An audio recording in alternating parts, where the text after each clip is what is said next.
about Reds? I'm red on Saturday, but not Sunday, or not Friday. Yeah. Used to be there. Huh? Just trout on Friday.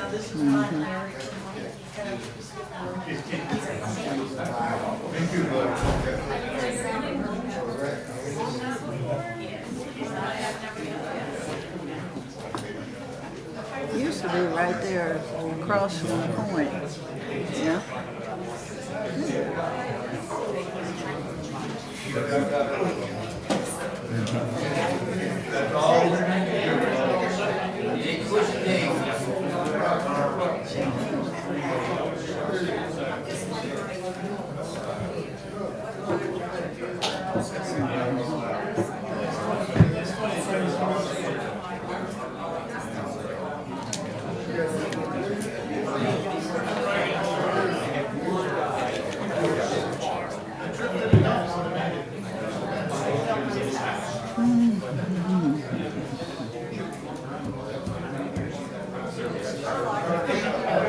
Yeah, we ready for this?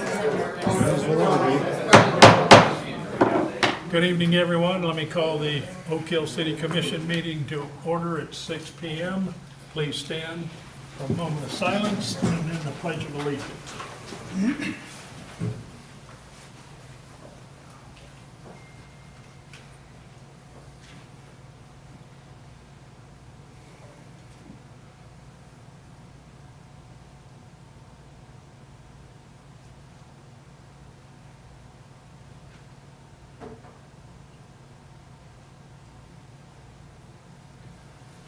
I pledge allegiance to the flag of the United States of America and to the republic for which it stands, one nation, under God, indivisible, with liberty and justice for all. Roll call, please. Mayor Gibson. Here. Vice Mayor Linwald. Here. Commissioner McGee. Here. Commissioner Satsavano. Here. Commissioner Hyden. Here. Okay, first thing on the agenda is agenda modifications, commission's opportunity to add, move, or remove items from the agenda. Any? I want to move H to F. Move things up. Okay, first thing on the agenda is Miss Julie Wood speaking on the Macedonia AME Church.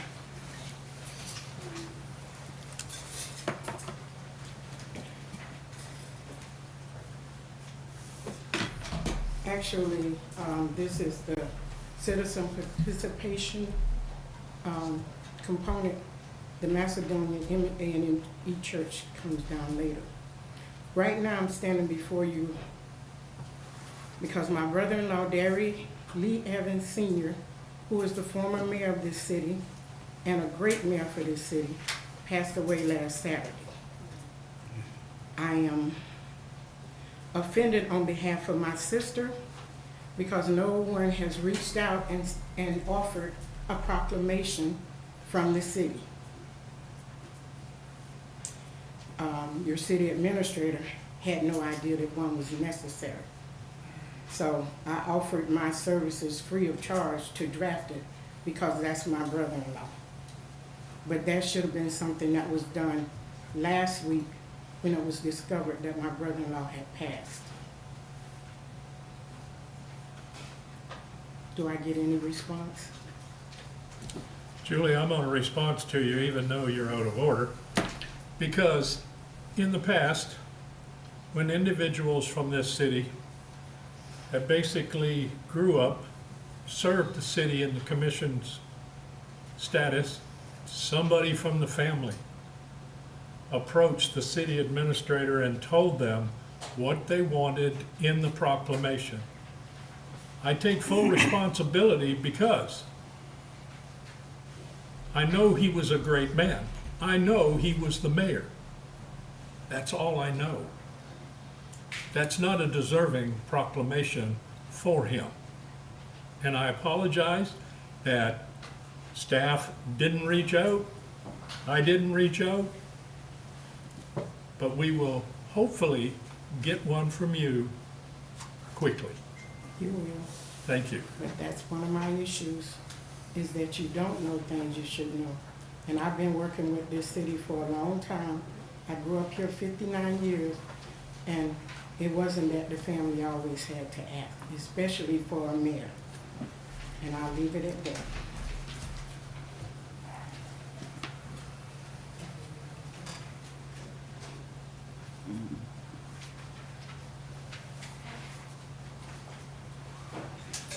Are you making your presentation? You want me to do it now instead of later? Yes, now. Yes. Yeah, it's on for now. And then, that wasn't the only thing I wanted to discuss, because there were some other issues important to the city that I noticed were missing that I wanted to bring up. When it Well, comes can we, to. wait a minute, can we go ahead and go with your presentation on the That's what I was church? just about to do. Macedonia Church was built here in 1930. It's 94 years old. It's how it is because nobody decided that it was important enough historically to maintain it the way it should have been, particularly after the city purchased it. So as you did with the VIA Hall, I'm glad that's funny to you. As you did with the VIA Hall, see, I do research. You should have been looking out for what represents all of the citizens that have contributed to this community. So I'm asking that the city designate it as a historical site, as is the VIA Hall, and I will write the grants to get it restored, but I'm not doing it for free because it's city-owned and you pay everybody else. Not my responsibility to do your job for free. That's one. The church was built in 1930. It's 94 years old. The first church here was St. Martha, which my granddaddy pastored over 60 years. That's been torn down, and the reason I'm fighting is that's the last piece of history that we have. And as you are maintaining everything else, that should be maintained too. And it's not gonna cost a great big old bunch of money. I don't know everything that's wrong in there. I know the outside is still standing. So I'll leave it at that. The next question I have is, are you all aware that we are an enterprise zone? Did y'all have any idea about that and what an They didn't enterprise do zone? that, we didn't get that back. I The know, governor did not give it back to us. because you didn't apply? No, because we didn't meet their requirements, which were pretty arcane. I'm not sure what the criteria exactly was, but we didn't meet it. I'm as disappointed as you are, because we need to be an enterprise zone, but they did not sign off on this year. Well, when I looked it up, it said we still were. Okay. So I'm gonna call about that tomorrow. Please do. And I was the executive director of the Enterprise Zone Association. It offers a lot of tax incentives and that the city is capable of getting if the applications are done properly. It'll help businesses in the area, not just one-sidedly, but all over. So that's something that needs to be pursued. I will offer my services to pursue it because I'm very familiar with it. But as I said, I'm not doing anything without pay because I shouldn't have to. The other two things, the waterfront status, how's the city on that? Is the city using that status to get any grants or anything done for the city? Nope. Okay. I already discussed historic preservation. The last couple of things I wanted to bring up. One is the community garden, which is not very attractive at all. And a community garden, the original intent was to feed people that needed to be fed. I don't see any vegetables or anything that will feed the citizens there. That's why it's called a community garden. It's not just to sit in, but in its current state, sitting in it is not a picturesque view to have. Another issue is 538,000 or something like that, that's missing. You're the one that told me you have no way of identifying it, and your response is not the type of response that you should have. I'm gonna respond to that right now. Ronnie, turn my phone. The money was put into the general account. Okay, and And it was spent out of the general account. on, There is no separate ledger. okay. Well, one of the other things I'm requesting is records of everything, financial records of the city, but I'll do that in writing. The city's website has misinformation on it. The information that you put on there from Ms. Deweese, it states that, it's not factual. It was just something she did for her pleasure. So my concern is that you're offering it as the city history, even though you know it's not factual. The one factual piece of evidence for the city is nowhere around, and that's that video. And those facts came from Mrs. Betty Bellamy. You have to turn it off. Mrs. Betty Bellamy, who was the city's historian for more years than I can count. I actually did find someone here found the disc, so I have it in my possession. Okay. I asked all the citizens to come and ask for a copy, because then you can learn what Oak Hill is really about, and you will be proud of our city. The last thing is, most cities have a historical district. Oak Hill is historical. That historical district should be from Brooks to Gaines on Halifax. I don't know if you have it, I've never seen any evidence that it's been designated as such, but it needs to be. And utilized.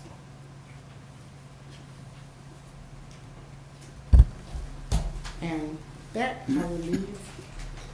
I'll be done for right now, but I would like to have some type of response on what you all plan to do. And I will come in tomorrow to make my formal request for city records that should show where monies was spent. The city administration has 2 people working. It will take 45 days to respond to your written request, Julie. The problem is, the city administrator is not aware of a lot of things that he should be aware of as city administrator, because no one has made him aware of things by his own admission to me. Let's go into that while you're standing there. What hasn't he been told? He didn't even know that the website was misleading and has misinformation on it. Nobody brought it up. He didn't know anything about Not one a of these commissioners proclamation. sitting here knew anything about it. We weren't responsible for it. The prior city administrator was. That is an excuse. Okay, it's an That's excuse, but unacceptable, that's the facts. because You don't sitting want the in those facts? seats, you're supposed to know No, hold everything on, that you can about the city of Oak hold Hill. on. What I read is what I know. Well, obviously, And I you're looked not into your reading the right grant things. writing, and please supply this city with all of the records you have on your grant writing. Because I went into data files, and under data files, under grants, your name doesn't come up. Oh, I know, but I When I got put- copies of wait the a- checks. Wait a minute. When I put your name into data files, there's 2 things that come up, not related to grants. So please What are the 2 help, things that came up? please help the What are the city. 2 things that came up? Off the top of my head, I don't remember, but they had nothing to 2 do with things. grants. I wrote over $1 million worth of grants that the city got. What, Everybody that knows me, that's from Oak Hill, knows that I wrote grants for the city of Oak Hill. I haven't, but What- here's the wait a thing. minute, wait a You're minute. What I'm supposed to have saying it to here you- in your record. And yeah, that's my that's other exactly problem. right, and that's my point. Please bring copies so the city has that You data. all should have it. That's my stuff. Okay, And then the other thing is you you don't got all wanna, those you don't wanna records contribute to the sitting history. rotting in that building that should be on microfilm, so you can look stuff up. You're just not being efficient. It And that's why I'm hasn't here. been, and there also hadn't been money to do it, according to the administrator. Okay. Millions of dollars, but there's no money. And you got the grant for Nancy B. Cummins Park, but you spent it over here and brought Nancy B. Cummins Park used equipment. That's my other problem. You know anything about that? No. No. Okay, let's move on to citizens' participation, non-agenda items, please. Mr. Smith was wanting to talk, but I don't think he knows the rules about the sheet. Giles back there. Mr. Smith, Yes, you wanted to speak? yes, about the Macedonia Union Church. Please come to the podium, state your name and your address, please, sir. Give me a few seconds, I'll be here. He's about a mountain of a man, isn't he? As long as they're not on agenda items.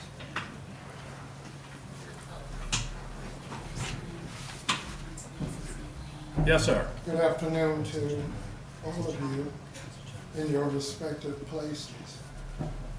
I'm not standing up here to argue with you, I'm only here to inform you of what I know. My name is Pastor Giles Smith. I've been pastoring over 40 years, and before that, I retired from the Florida Department of Law Enforcement. But been through some things in my life, and all of you have been through things in your life. Well, we're here tonight to talk about Oak Hill. Oak Hill is a wonderful place. It really is. I've been gone for 15 years now, and I just came back home about 2 years ago. And I'm glad to be back in your presence and be here in Oak Hill again. As far as Macedonia, I was the pastor of Macedonia for 5 years. In my denomination, which is the Methodist Church, they move us around. In my 40 years, I pastored over 5, 6 churches. So they move us around. You build one, you fix it up, the next thing you know, you're in somewhere other place, and some of the good guys, whomever have that. But I know that Macedonia is not, everybody wants to knock it down and throw it away. And I don't understand that. I don't see that.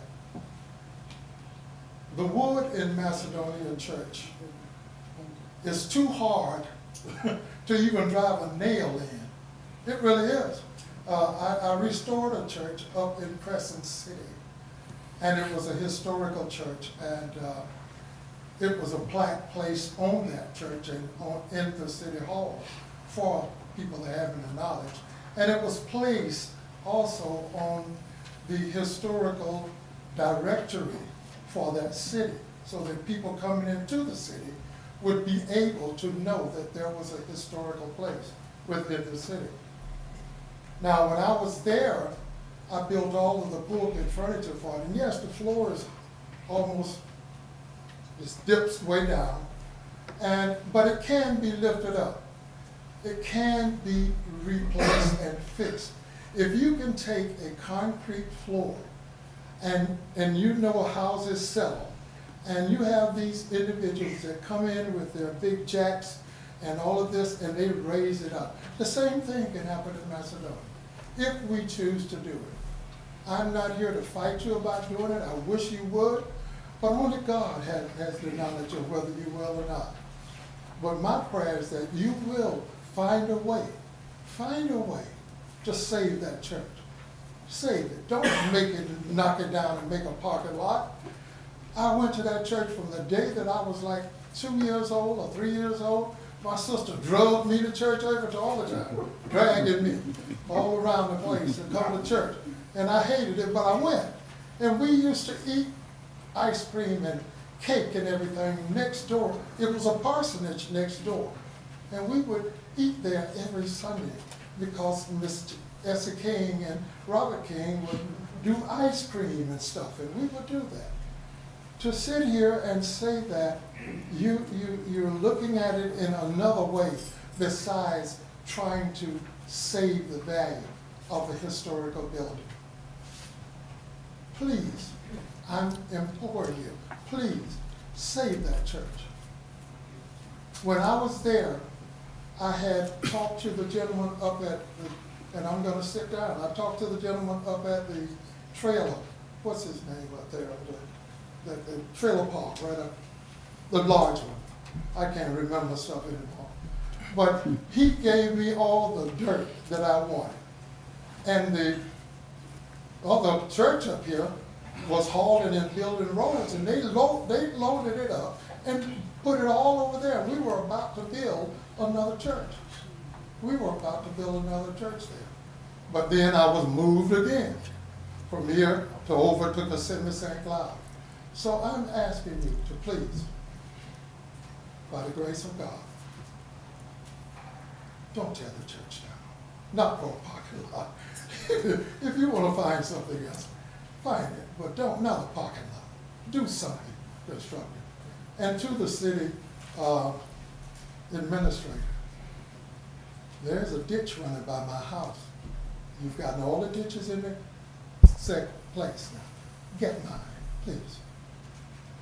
Tell me where 236 Flamingo Road. And that's actually a road. It's your road, not mine. It's your road, and you won't even clean out the ditch.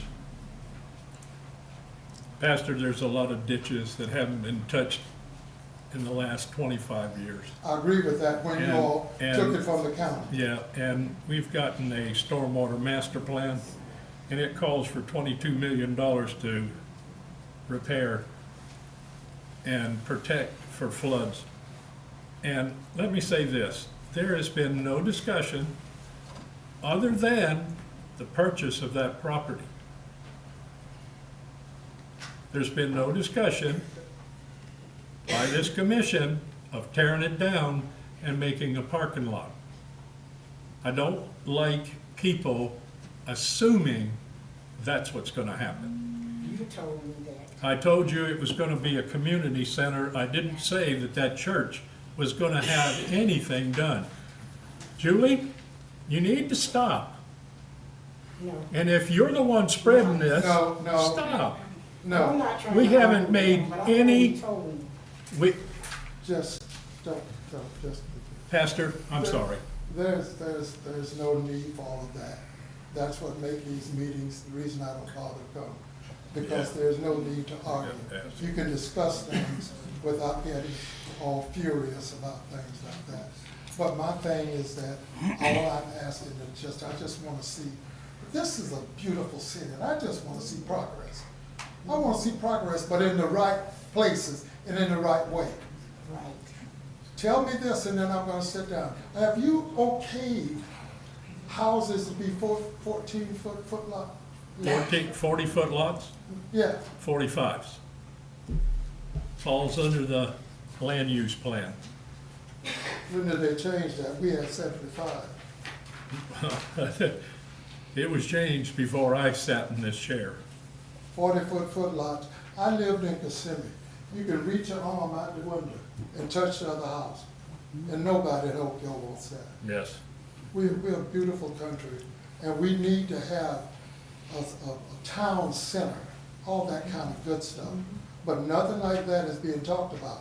But we're constantly trying to build up a place here with hundreds of homes, and that's wonderful, because we have all these missiles going off down there, and people do need to be closer to their job. But we need to talk about town centers. We do need to talk about all these other things that Oak Hill deserves and need. God bless you. Thank you, sir. And we need the blessings. Guys, I joined the church there. Praise God. City clerk, Yes, next. sir. Julianne Welch. Sorry.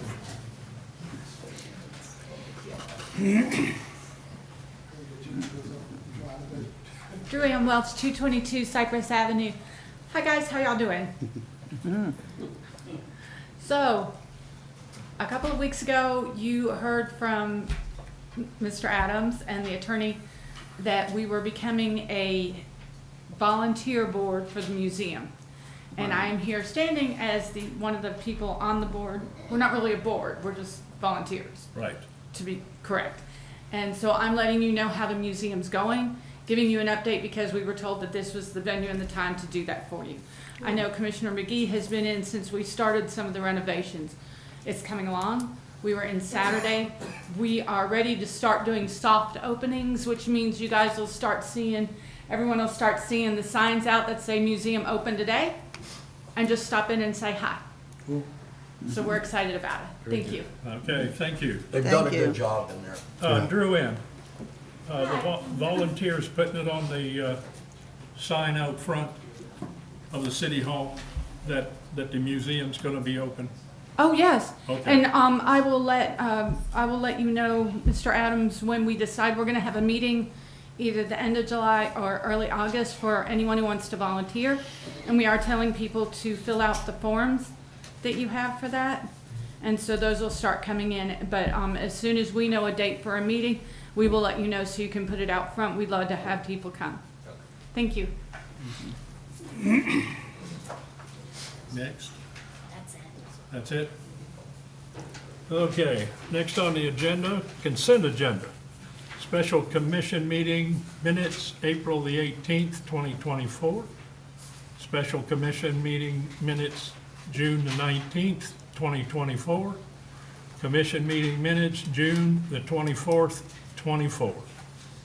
I make a motion, we accept the minutes as provided for April 18th, June 19th, and June 24th. I'll second No. that. We have a motion and a second.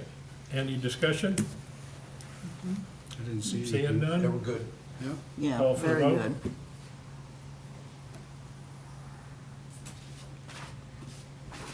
Mayor Gibson, Yes. Vice Mayor Linwall, Yes. Commissioner McGee. Yes. Commissioner Gatagano. Yes. Commissioner Hyatt. Yes.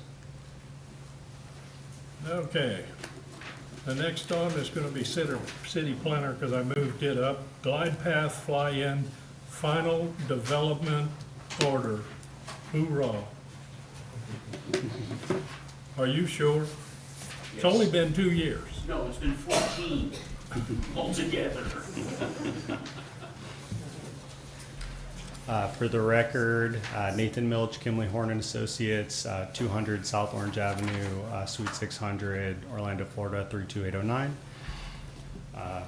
Good evening, Mayor and Commissioners. It's a pleasure to meet you. My name is Nathan. I'm a city planner with Kimley Horn and Associates, and presenting on the final development plan for the Glide Path Fly-In Residential Air Park project, which I'm sure you're familiar with.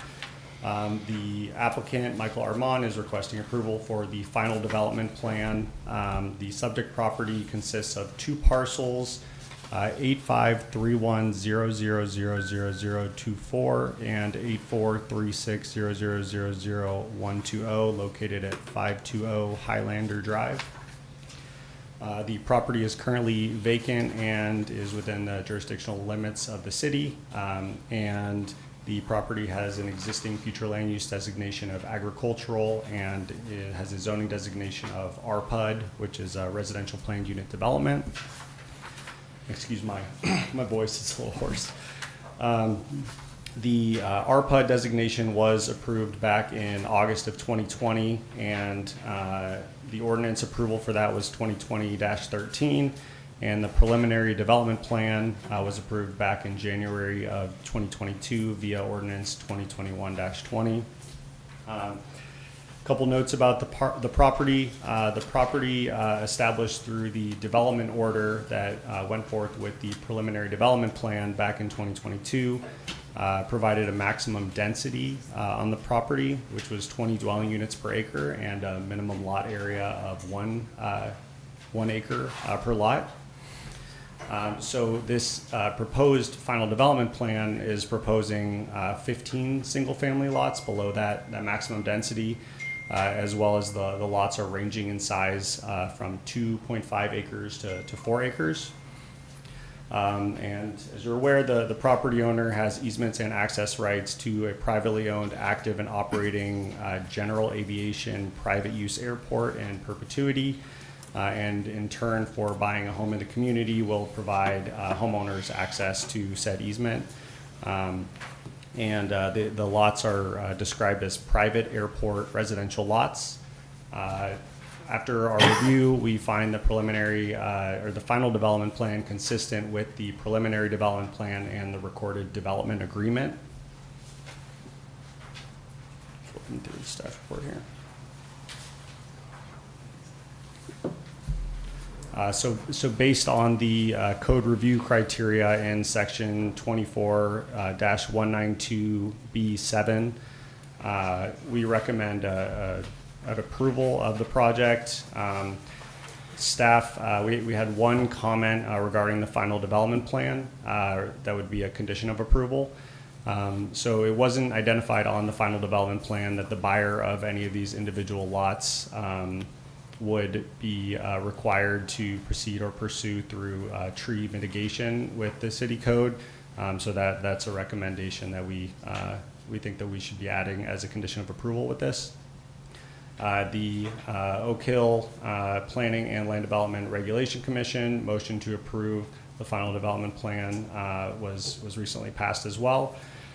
So our recommended options are to issue a final development order complying with section 24-196 with that recommended condition of approval, or to refuse to issue a final development order based on its determination that the development fails to comply with the conditions imposed by the preliminary development order. And we are recommending the former. So, and we're here to answer any questions, and the applicant and developer is also here to help answer any questions. Thank you. Can I ask a question? The only question I've got is the tree survey. Yes, there aren't any. There are no trees on the property. None? Well, here's the deal. We don't have survey parameters. Volusia County does. So I used Volusia County's parameters to do the tree survey. Pine trees and palm trees don't count. Trees in the wetlands don't count. Trees in the wetlands buffer 25 feet wide don't count. The definition of a tree is about this big around, about this high, plus a canopy of at least 15 feet. There's no trees out there, according to their definition. I couldn't believe it either, but legally, there's no trees. And people are gonna plant trees anyway because nobody wants to live in a vacant field. Anyone else have a question? Is there a motion? I'll make a motion that we go ahead and approve the plan for the development of the glide path fly-in. And I'll second it. Scott, I have one question. Yes, sir. When I look at these development plans, they refer to separate lots. You have, lot 1, lot 2, lot 3, lot 4. 15. And then in the presentation, I heard there are 2 parcels out there. So really my question is, has this land already been subdivided as reflected No. in these development plans? No, we just have a preliminary plan. We have not platted or subdivided the parcels yet. We can't do that until we Okay, have so you the gotta permit. come back for subdivision. I'm sorry, say again? You have to come back for subdivision approval. That's correct. This is the Okay. permit to get started.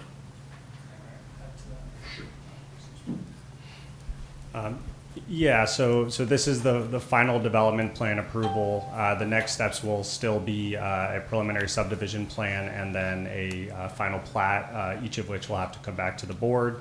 As the applicant noted in their submittal, the project is intended to be phased. I believe that's still the case. Yes. But phase 1 is essentially the southernmost portion, those 4 lots.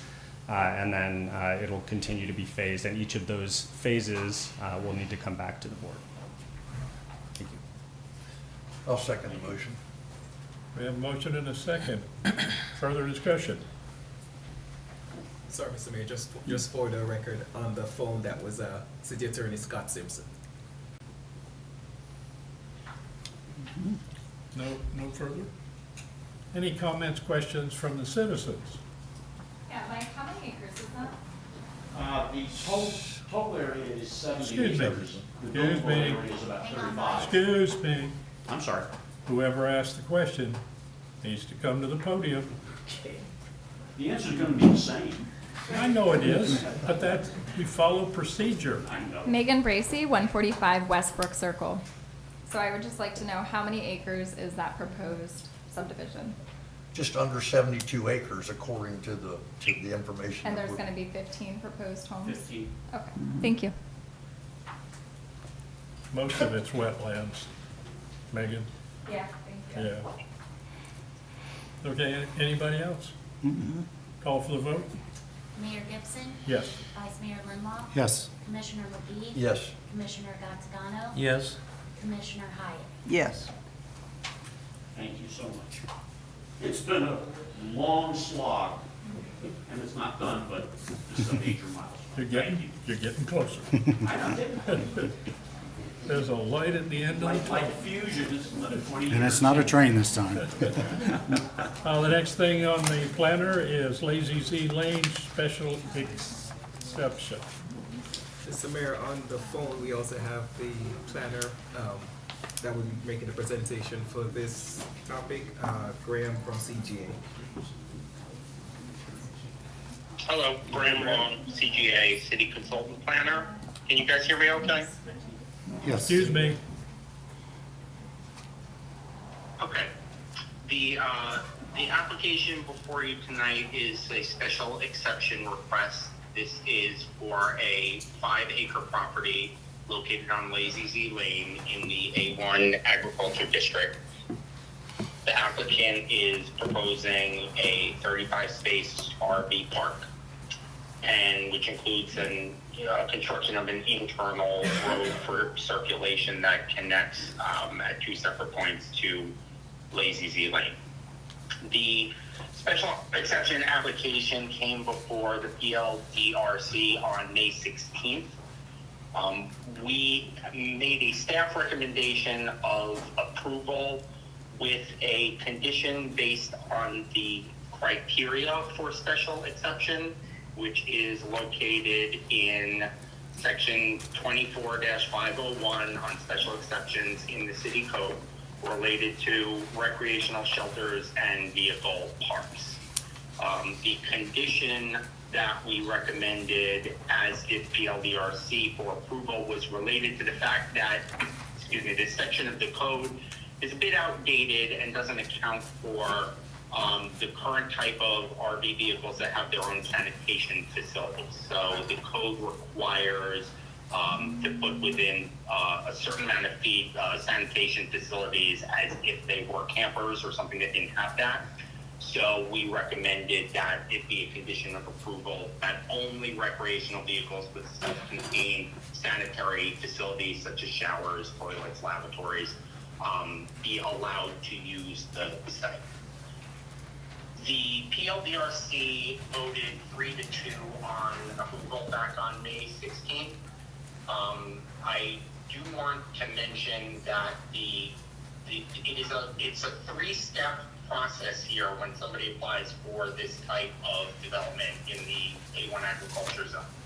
So the first step would be a special exception, which is only permitted, or the use which is only permitted by special exception, the use being the RV park.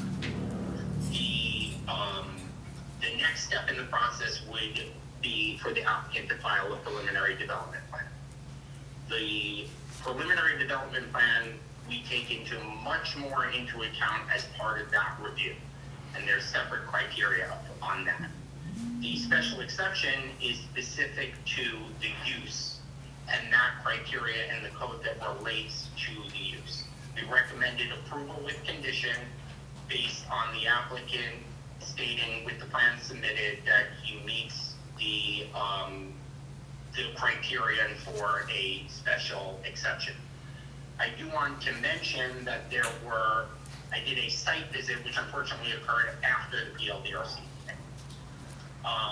The site visit, after viewing the site, there were 2 things that we had misinterpreted from the special exception application plans.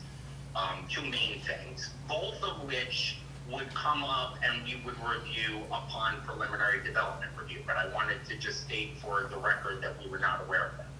One was the distance of a sewer line hookup that was further away than we understood from the plans. And the second was the condition of Lazy Z Lane itself. It's not a fully improved roadway for the right-of-way. Again, these two items would come up on preliminary development review, so we did not review them as part of the special exception application, but I just wanted to make you aware of that. And at this time, I can answer any, we do have the applicant speak if he's present as to the plans, and then I can answer any questions you might have. Questions? Access. How are they gonna be able to go down that road with a motor home or whatever? It's not a question for the planner. That's a question that we need to discuss. Hello. The road's a substandard road, Yes. Exactly. so.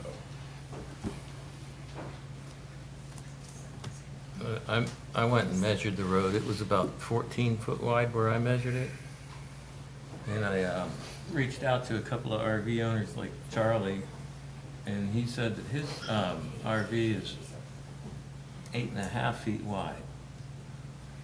So if you give the wiggle room of about 2 feet there, you're hanging off the road. Somebody's going off the road. Hello. And one of the concerns that I have is being a person that's supposed to be watching out for the citizens of Oak Hill is that, like what's happening down on River Road and has been happening forever, the more people go off on the road, the more the edges crumble. And in a situation like that, besides it being a potential safety hazard, you know, when they go off the road, there's no telling what could happen if it happens in a hurry or anything, but who's gonna fix the roads? Like you said, we don't have money to fix roads, that's for sure. Don't have enough. We got a little, but not enough. When it's $1 million for 1 mile of road resurface, that's a killer. Yes, sir. My name is Fred Sang. I live at 431 Lazy Z Lane. The property in question here is the property that I own. I'm the one applying for the special exception permit. I've also measured that road. That road is 16 feet wide. It was donated by my family, 4.8 acres to the city to get our taxes back 20-something years ago. We went and paid the back taxes on it, donated to the city, belonged to the city then. Brook Circle is only 18 feet wide till you cross over the railroad tracks. Get over the railroad tracks, back to 16 foot again. Beaver Brook, 16 foot. That's the size they made the roads when they come in and paved. We can run our garbage trucks and fire trucks up and down and get by those. It's not like RVs are coming in and out of there daily. It's not a campground. It's like the couple hundred that live down there in the river. You don't see them running up and down the road all the time. It's rare when you see one coming in and out. If you sat there all day, week in, week out, I'm sure you'd see some. But it's at certain times when they're doing their peak time usage. Here's what we're dealing with, so. The road, the only place that it's really bad is in front of 196 Westbrook Circle, which is actually Mr. Gracie's yard where he's buried garbage underneath the road. The city's paid for that already once to dig the garbage out that he buried on the right of way. That when we moved there, we actually got the dirt because he buried proper stuff on our land. And that's the only place that the road's messed up. The rest of the road's in excellent condition. There's no soft shoulders on it, nothing. It's in excellent condition. It's way better than Brook Circle. What is your plan for, all right, you're talking about RVs that have their own sanitary, but Yes. after 2 or 3 days or some short period of time, they're gonna have to dump their facilities, Yes, right? sir. So you've got up to 35 doing Yes, a sir. revolving So- chain around there. How are they gonna So handle every that? single RV hooks up to its own system or own line that drains into a main lift station system, something in this. So you're putting municipality. you're talking, the plan is to put individual, Every connections? site has its own dump. That goes, the gravity feeds into a big lift station tank which then gets pumped off the property down to Lazy Z Lane. Okay, same way River Road is. Okay, I misinterpreted the other one in there, that there was one main dump site that everybody was gonna go to. No, sir, nobody to leaves dump their space. You're hooked up to it with your donut like what state law Okay, I requires. misread that other applicant in there. I thought that's what it said. But part of my problem here is all of these RVs on that smaller road, and you know, I understand you're saying that they won't be on there all the time, but hurricane, who's responsible for getting them in and out of there? They're gonna end up probably staying there. Nobody's gonna be going anywhere. It's not like they take off here when the hurricane is gonna let them eat them. It's gonna eat them up anyway. What are you gonna do with an RV?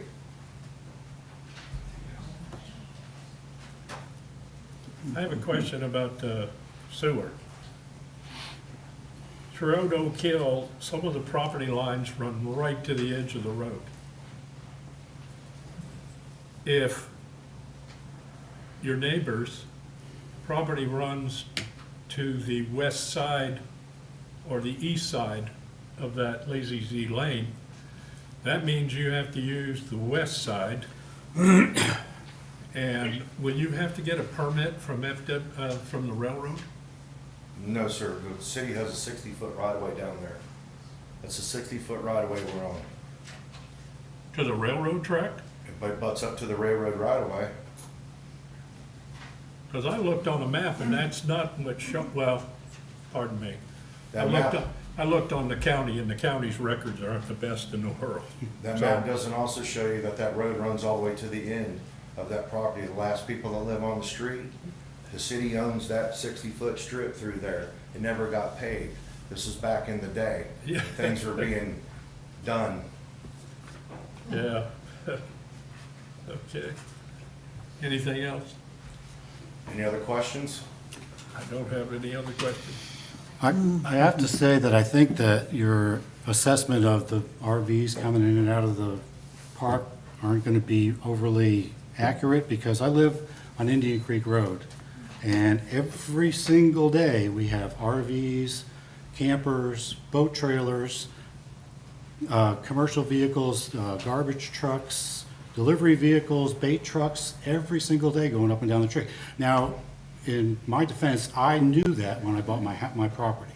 So I knew that the fish camp was there, so I'm fine with that. And I think most everybody else on Indian Creek Road was too, but that doesn't diminish the amount of travel that comes up and down Indian Creek Road every day. In my defense, sir, they're going down there for weekend stays as a campground, not an RV park where people are living.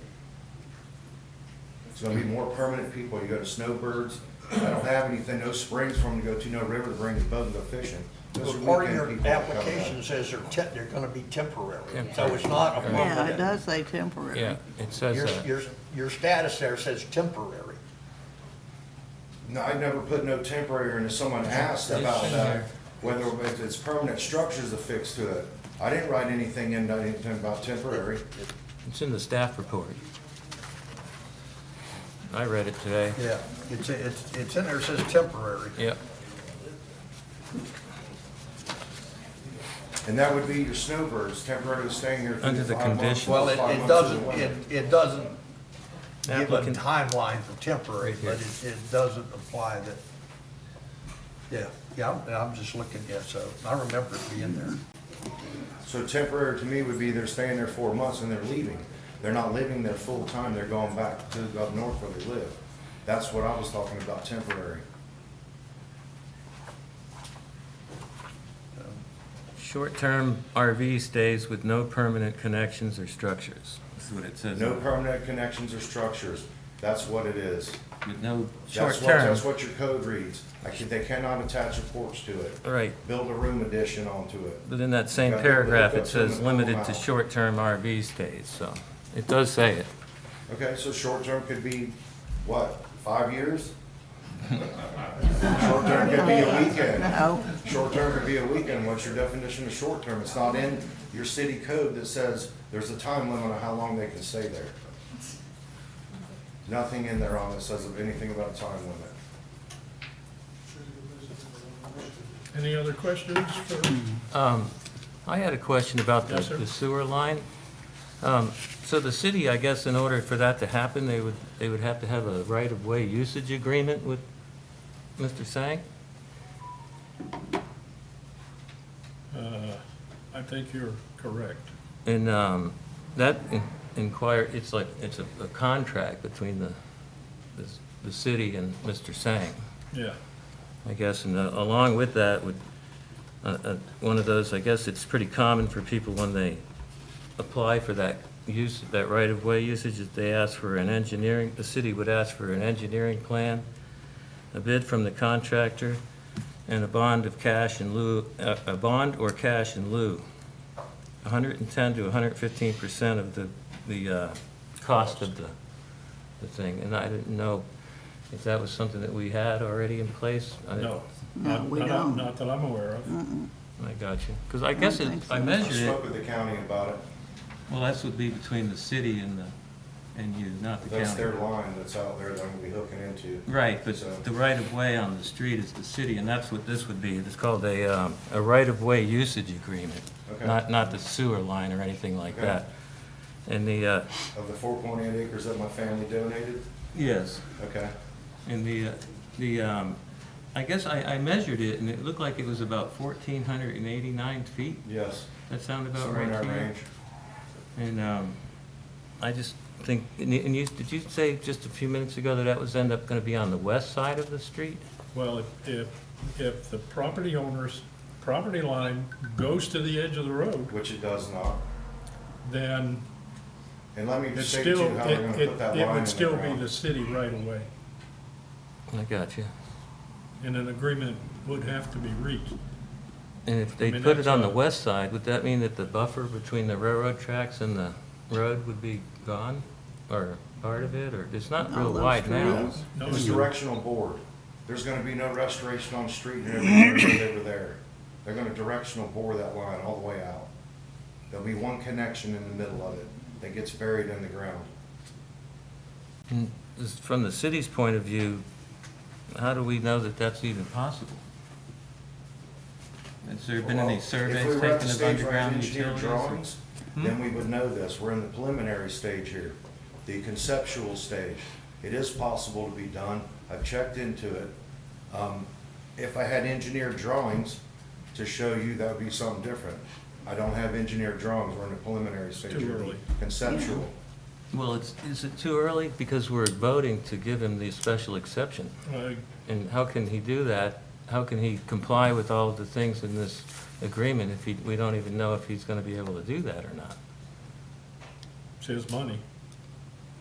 It's our money You've too, got it's that. taxpayer money. You got preliminary development. Taxpayers haven't paid any of this. I just paid a $3,918 bill the other day for your city planner. Right, I'm Also- still also, talking the about this county right wants a of way usage. $29,000 impact fee. Right, I'm still asking about this right of way usage, just trying to figure out what's Directional going board. on with It's done that. all day. But They we just don't pulled have that the big old agreement. piece of black pipe on the US 1. And We I just think don't have a and- lot of stuff we need for this special exception. Mayor, this is Scott. Can I add some information? Go ahead.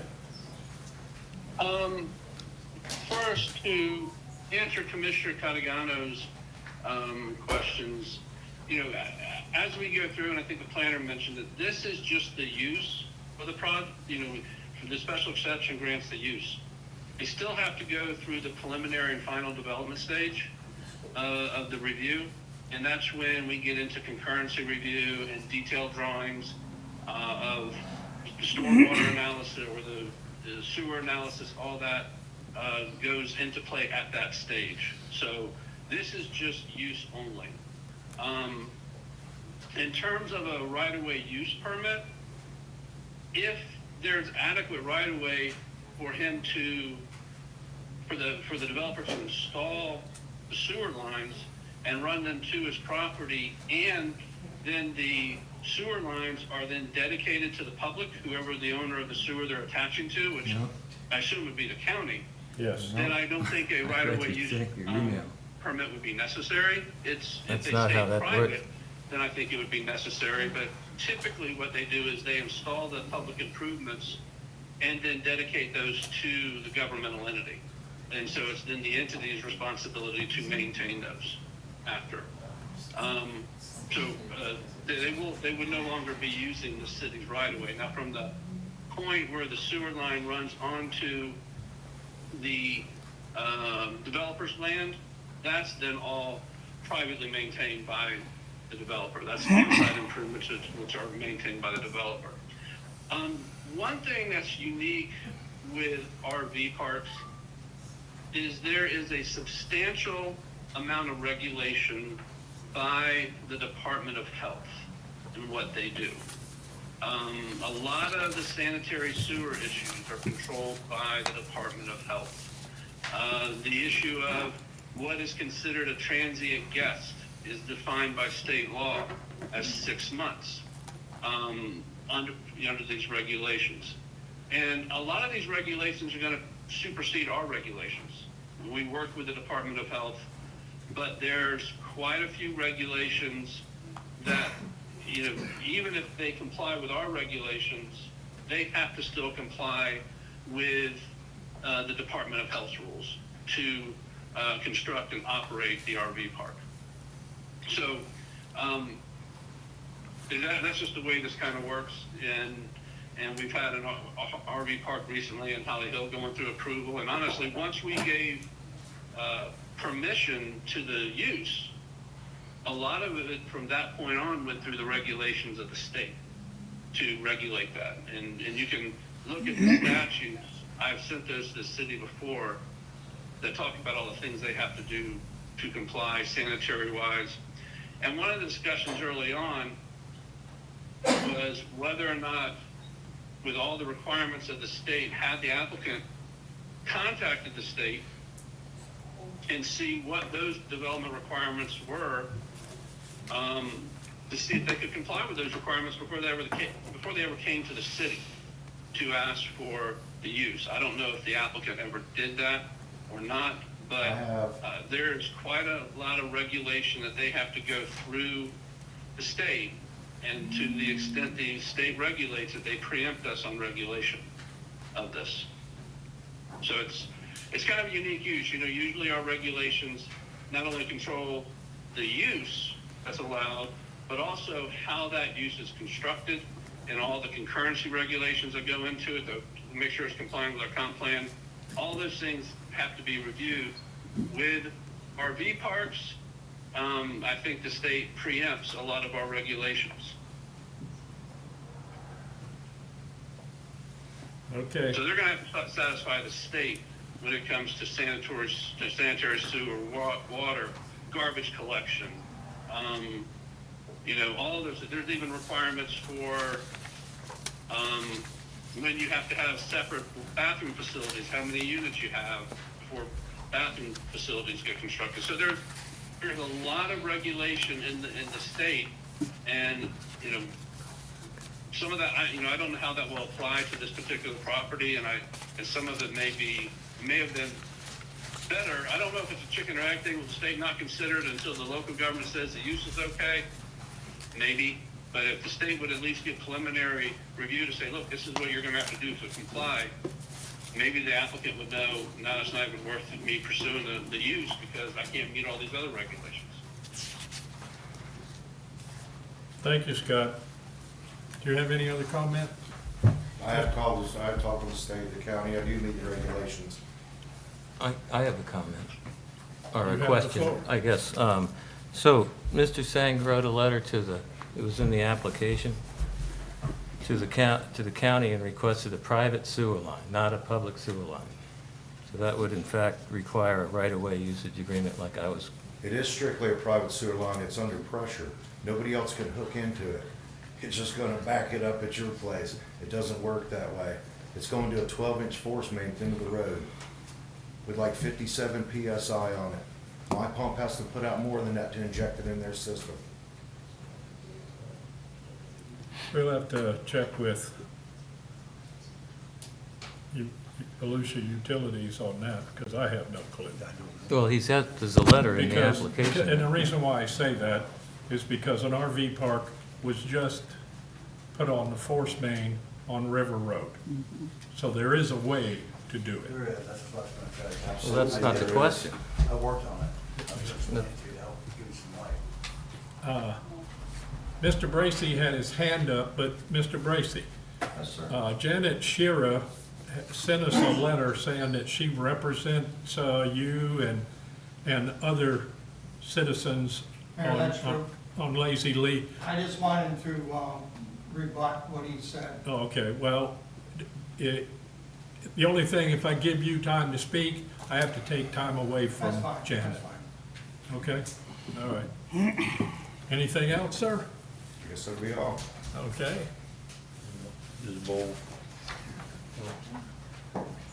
Mr. Latham? Hey, how y'all doing? Good. Hey, I was just gonna shine some light on that. The same we did on River Road down there. This is a pressurized system where they put grinder pumps, and the state regulates how many can go into it, RVs, which he's probably checked into. And it grinds it all up, and it takes about a 1.5 inch line and it shoots it out with higher pressure to the main sewer line. So it can be done. We just did it at Jackson Hole. Yes. And Knowles Park, which goes through mine. And I've been dealing for years from my own park, but it's all doable as long as the main sewer line's somewhere to reach it to it. That's all I was gonna say. And the legal limit is, I owned a trucking company for 40-something years, the legal limit on a vehicle, just food for thought, is 8 feet. Is how long? 8 feet 8 wide. feet. So that's why they wrote 16, which is really too narrow. But anyway, we deal with it on River Road. And Yeah. it is, just like Bill said, I mean, you know, they come, they go, they stay 3 days, they stay a week, they stay a month. It's just like this, it's a juggling act. But, you know, you can get 2 vehicles at 16 feet. And the sewer, obviously, can be done to give it just food for thought, trying to. Yeah, the question wasn't really if it's possible to do it. The question is, how are we gonna do it? And whether, Well, you know, the if the, guys down there, they had to get it engineered, and they came before the board, got it all engineered. And then it all gets, they engineer it like, okay, you put 5, 6, 7, 8, 10 campsites, RV sites. It goes to a pump about the size of this, it grinds it all up. Yeah, I heard on Pure that. liquid, and it just zips it out. It's a high pressure pump, it'll shoot from here to the river. literally. from the city's point of view, we're talking about giving the man a right of way to use Yeah, the that side of the part's over road. my head, that's got nothing to do Right, with me. it's a I was just trying to tell you different, things about what I know, but I don't know about that. it's a different thing. Janet Shearer. She represents, for the record, would you state the names of the individuals Yes, that you I represent? will do that in my formal comments. And Okay. before I get started, I just want to remind everybody that this is a quasi judicial hearing. So my remarks will sound pretty formal, but that's because it's required in a quasi judicial hearing that I have to put in my qualifications. Anybody who speaks should be doing that. And that the evidence that you weigh your decision on must be based on that competent and substantial evidence. So with that said, good evening. My name is Janet Shira, 148 William Street, Edgewater, Florida. I provided a letter to the city administrator on July 2nd stating who I represent and why I feel they have standing to be a party intervener at this public hearing. State law requires me to put that letter into the record here tonight, so I am providing it to the clerk. This witness statement will include my credentials, so they are on record. Also, for the record, I'm here tonight representing the following: Adam West, Deborah Winks of 440 Ward Drive, Robert and Carissa Green of 475 Lazy Z Lane, Dewey Oldham and Patricia Notvest of 421 Lazy Z Lane, Jeff and Dorothy Bracy of 196 Brook Circle, and Sue Tyndall of 455 Lazy Z Lane. Prior to my retirement, I held positions in local government for 20 years and owned a planning and engineering firm, B&H Consultants, for 12 years. I obtained my Master of Public Administration degree from University of Central Florida in '91 and my bachelor's degree in journalism from Northeastern University in 1985. I obtained my AICP, American Institute of Certified Planners certification in '97 and kept it current until 2019 when I decided to retire. I was employed by the City of Ocoee for 17 years. During that time, I held several positions, both in the Planning Department and the City Manager's Office. I reviewed all types of development applications, including special exceptions. I was responsible for staff reports and presentations to both the Planning and Zoning Board and the City Commission. As president of B&H Consultants, my clients were local governments in Central Florida.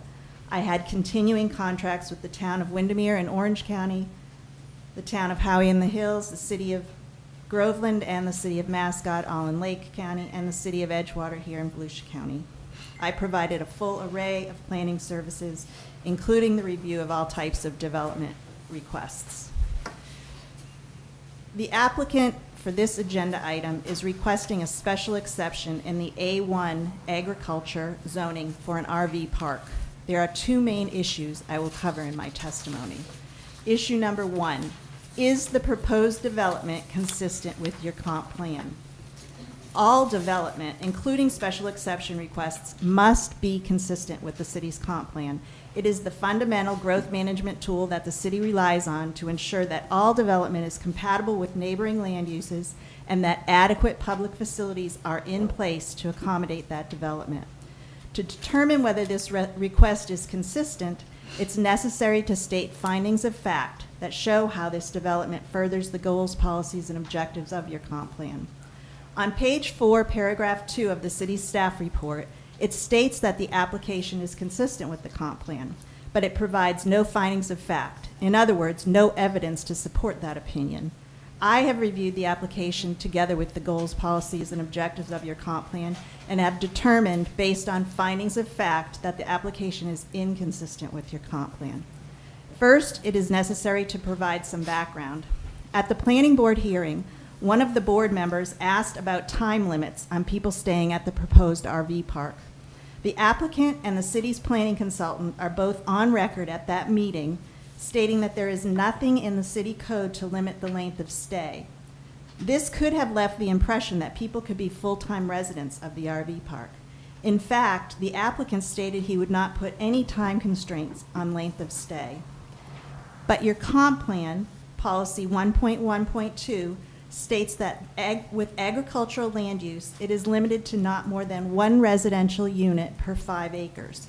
There is only one exception to that for family homesteads, where the property owner can convey parcels to family members. So this proposed park could serve tourists, including snowbirds who may stay for up to 6 months, but it could not allow full-time residential units. That would make it inconsistent with your comp plan. As further evidence of the tourist nature of this park, Volusia County requires owners of hotels, motels, RV parks, and other short-term rental places to collect a tourist tax. This tax is then used on tourist-related activities within the county. Policy 1.3.7 of your comp plan states that tourist-related development is to be located in commercial areas in the vicinity of US 1. This property is neither commercial nor in the vicinity of US 1. This makes it inconsistent with your comp plan. Policy 1.6.1 of the comp plan states that future development shall be directed to those areas where adequate public facilities are available, or the required public facilities are to be provided by the developer as a condition of use. Lazy Z Lane is a substandard road. The city's design standards require local roads to have 24 feet of pavement width and either curb and gutter or swale drainage. Lazy Z Lane has a pavement width ranging from 14 to 16 feet. This is not an adequate public facility to accommodate new development. As the comp plan states, if adequate public facilities are not present, they are to be provided by the developer as a condition of use. That means to remain consistent with your comp plan, the city should require, as part of this special exception approval, that Lazy Z Lane be brought up to meet your code standards. Right now, this dead-end road has only 8 single-family homes. Adding an RV park with 35 spaces would generate much more traffic on this substandard road with vehicles that are larger, wider, and heavier than average vehicles. Along its entire length, if 2 vehicles pass on Lazy Z Lane, one or both have to be off the existing pavement. Without requiring the applicant to bring the road up to standards, the city is not following the intent of Policy 1.6.1. To be noted, the applicant was asked directly by a planning board member at that hearing as to whether he intended to widen the road, and the applicant replied no. Goal 1 of the future land use element states that the city will manage land uses in such a manner as to ensure that the community receives optimum economic benefit and enjoyment without endangering health, safety, and welfare of residents through either the creation of a hazard or safety problem or the continuation of a hazard or safety problem. Without requiring the road to be brought up to standard, the city is endangering the health, safety, and welfare of the neighboring residents by the continuation of this safety hazard by allowing new development to compound this safety issue already present with the narrow pavement. Before the City Commission takes action on this application, it must find that the application is consistent with the comp plan. I have provided findings of fact and expert testimony to the contrary. Therefore, the City Commission should deny the application. Issue number 2, did the applicant and the city follow procedures to ensure that the application is complete and procedural requirements were followed? Section 24978 of the Land Development Code outlines what is required for a special exception application. It does not require fully engineered plans at this stage, but it does state that the application should include a wide variety of information. The code specifically states the following as items to include: a site plan drawn to scale, utilities, landscaping and buffer areas, proposed signs and lighting, and any additional necessary information. Even the staff report on page 2 outlines all of these things that should be addressed at this time, but the staff makes no comment as to why utilities, landscaping, buffer areas, signs, and lighting were not addressed. The staff is recommending that you grant permission for the special exception without requiring items that are important to put as conditions of approval now, so the applicant knows moving forward what will be expected. The application did include a survey with some additional items added to it, but those items don't meet code. For example, section 24569 of the code requires non-residential driveway widths to be 20 feet where they hit the street. If you look at the plan he's submitting, it shows 12-foot driveways connecting to the street. Doesn't meet code. Section 24571 of the code relates to private streets within developments. It requires that private streets must be designed and constructed in accordance with the standards for public streets. Same standards. The plan submitted shows 12-foot shell roads. Those do not meet your code. There is no information on utilities in either the application or the city's staff report. There is currently no potable water lines on Lazy Z Lane nor wastewater. Although there is no information within the application, the applicant is on record at the planning board hearing that he intends to connect to the county's force main on Brooks Circle. I spoke with Roger Smith from Volusia County Utilities, who said he had spoken with Jerome Adams and the applicant. It is Mr. Smith's opinion after that conversation that the applicant intends to run a private line up publicly owned roadway, Lazy Z Lane, from his property to the county's force main on Brooks Circle. This would entail a right-of-way use agreement with the city, as he is looking to place a private line in a public right-of-way. Certainly, this should be discussed before granting the special exception. The residents are especially concerned about this because if it were to run on the west side of Lazy Z Lane, they would lose their tree buffer between the neighborhood and the railroad tracks. This would negatively alter the natural environment of the neighborhood, as well as subject the residents to additional noise and the negative visual impact of the railway with no vegetation to buffer it. This would go against the special exception definition in your code, which states special exceptions will not adversely affect the public health, safety, comfort, good order, appearance, and welfare.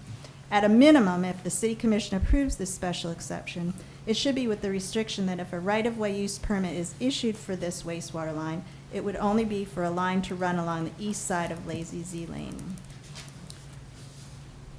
The plan submitted with the application shows no proposed buildings. However, RV parks are required by state law to have a guest register available when they sign in the park and when they leave. There's also another state, Florida Chapter 513, which must be made available to the public at all times through the park. Where will these documents be put? Normally, there's an office. As it states in your code, buildings are supposed to be shown on this conceptual plan. Will there be any buildings? Will there be any maintenance buildings? The application is lacking in this area. In making land use decisions like rulings on special exceptions, the first thing for city officials to recognize is that a good decision carries long-lasting benefits, not just for the property, but for the city as a whole. Poor land use decisions, on the other hand, often establish long-lasting conflict in the immediate area and set bad precedents for far beyond the property being considered for this special exception. Sound planning principles are the foundation for determining the ultimate character of a community and the entire city. In this particular case, the proposed development is not consistent with your comp plan, nor does it meet the requirements of the Land Development Code. In my opinion, based on these findings of fact that I have outlined, the proposed request for the special exception should be denied. I'd be happy to answer any questions. Questions? No. I have a question for our plan. Is this just for her? I have a question. No, For for our our planners planner. too. She's still on the line? Graham? Yes. Yeah. Yep, So, I'm here. so that this person just outlined several reasons why this application's not in compliance with the comp plan. And do you agree with her or disagree with her, or what's going on there?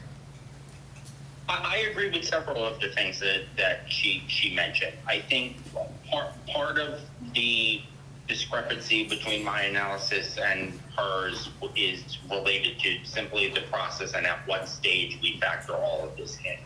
I did mention when I was introducing the application earlier that there were specific things I was not aware of during the analysis, such as the improvement of the right-of-way and the sewer situation. So in terms of the policy 1.6.1 that you were referencing from the comp plan, there is an inconsistency there. Now, when we go through our process and analysis, there's a reason why it's a multi-step process. And the special exception, like Scott mentioned, is related specifically to the use. Preliminary and final development plan bring in much more analysis.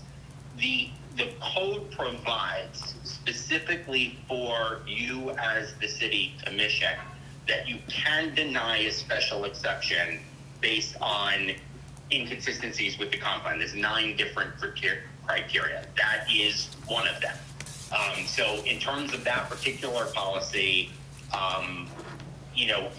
there could be a question of what stage we factor that in, the timing, if the applicant's proposing to make such improvements. But at the moment, there are inadequate public facilities here, such as the sewer and the roadway. In terms of the policy and the comp plan related to, I think it's 1.3.7, the tourist-related commercial development, it to be located in commercial areas in the vicinity of US 1. It's a little vague, in terms of, define what tourist is, but I can definitely see the connection there, so I can understand that. Again, so I'm not in total disagreement with that analysis, and that's why I brought that up early on. But the section of the code that provides for the criterion for you to deny something at this stage for a special exception, it's outlined in the code, and there are elements there related to the comp plan, and I could bring up the other uses if you need me to. Please do. Okay, so this is code section 24.982, and it says that the city commission may deny any application for a special exception for one or more of the following reasons. It is inconsistent with the purpose or intent of these regulations. Number 2, it is inconsistent with any element of the comprehensive plan. Number 3, it will adversely affect the public interest. Number 4, it does not meet the express requirements of the applicable special exception. Number 5, the applicant may not be able to meet all the requirements imposed by federal, state, or local governments or by the Planning and Land Development Regulation Commission. Number 6, it will generate undue traffic congestion. Number 7, it will create a hazard, a public nuisance, or be dangerous to individuals or to the public. Number 8, it will materially alter the character of surrounding neighborhoods or adversely affect the value of surrounding land, structures, or buildings. And the last one, number 9, it will adversely affect the natural environment, natural resources, or scenic beauty, or cause excessive pollution. Now, those reasons for denial aren't part of our review process, but they are applicable to your decision. Any other questions? Nope, not for me. Since this is quasi judicial, each commissioner will advise if they've had any contact with the planners, the citizens, the applicant, etc. I'll start with me. I haven't talked to anybody. I haven't either, other than what I was sent in the package. I've spoken to no one. I have not spoken to anyone. I've spoken with both planners and many of the citizens listed on that document. Okay. Well, the decision is to either deny or approve. Is there a motion? Or approve with conditions. With conditions, yes. Oh. Bring them up. Jessica Green,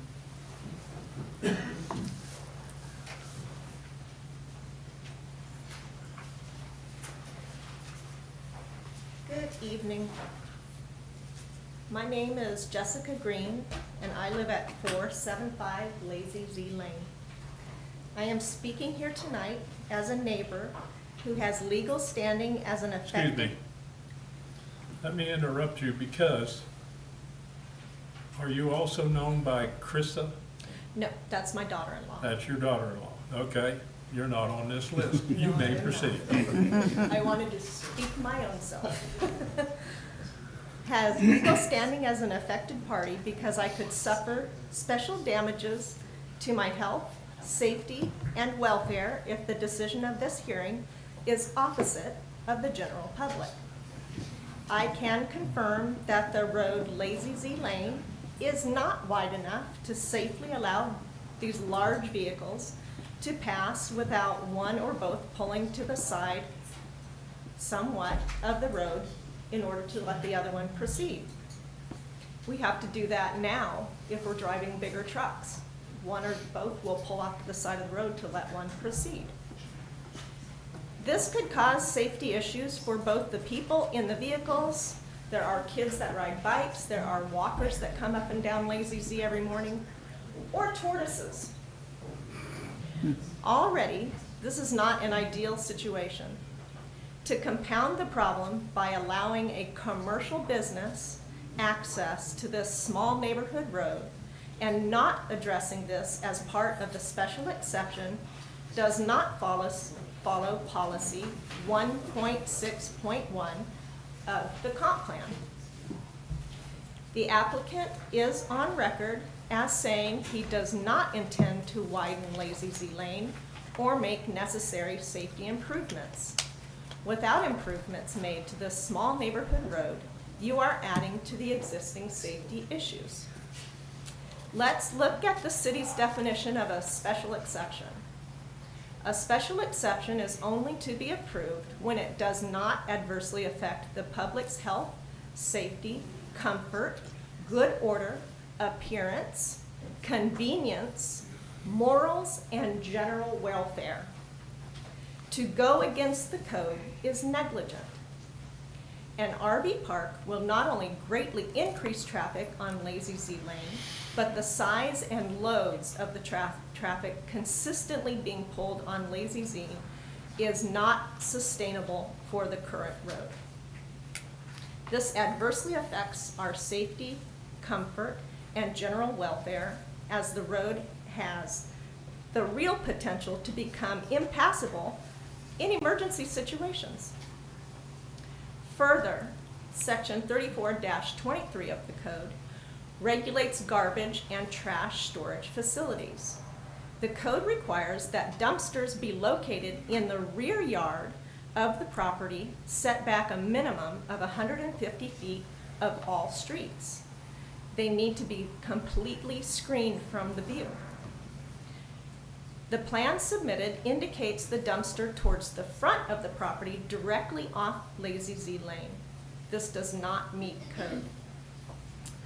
This RV park absolutely negatively changes the atmosphere of Lazy Z Lane neighborhood. Thank you very much. Thank you. Next. Megan Bracy.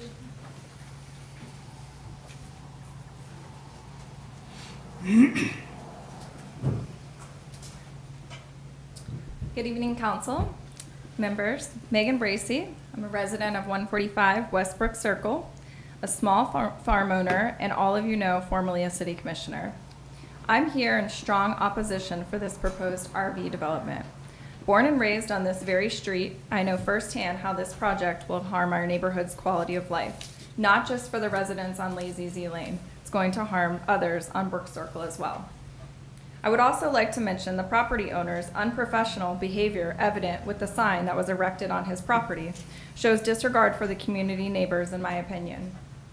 I have serious concerns about the project's zoning, following the guidelines in the city's comp plan, the city code, given the small size and lack of essential infrastructure.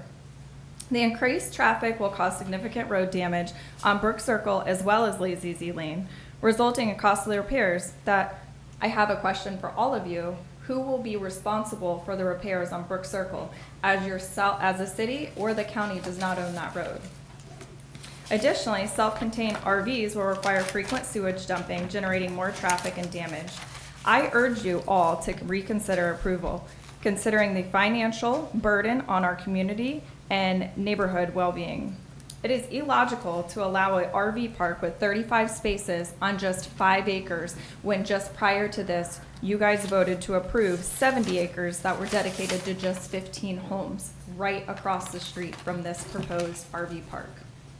Moreover, the owner's intention to target temporary snowbirds also raises concerns about discrimination. Let's make a sensible decision that prioritizes our community's well-being. And all of us are looking to each one of you to do that. Thank you. Thank you. Next. William Foley.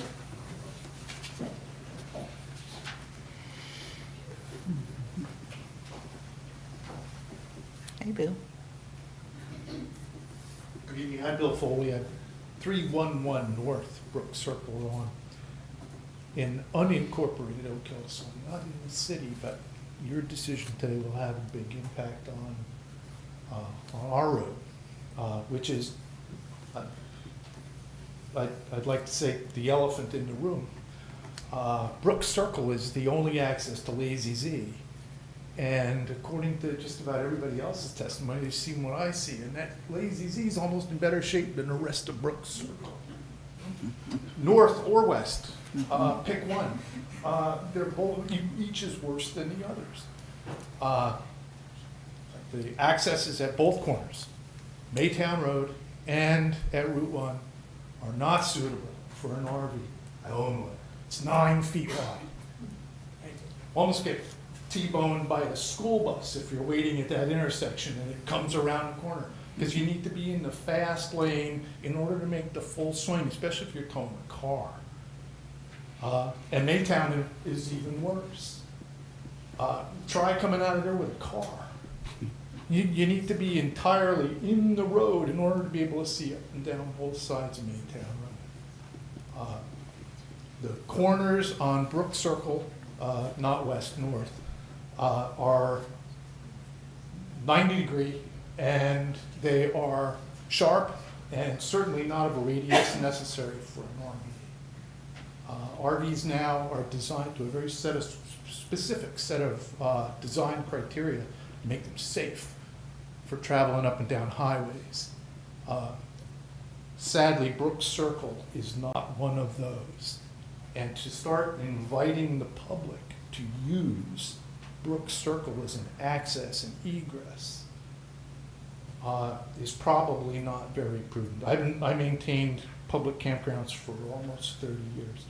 And when you invite the public down a road you know to be substandard, the repercussions can be long and very costly, especially in a state like Florida, where guys like Mr. Newland and Mr. Morgan are looking to make lots of money off of poor decisions on roads that are not designed or built or maintained to proper standards.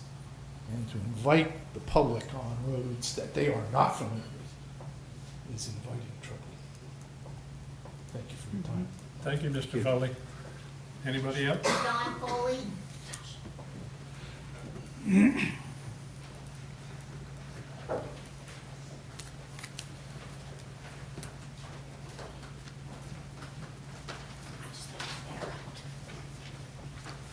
Hi, Dawn Foley, 311 Northbrook Circle.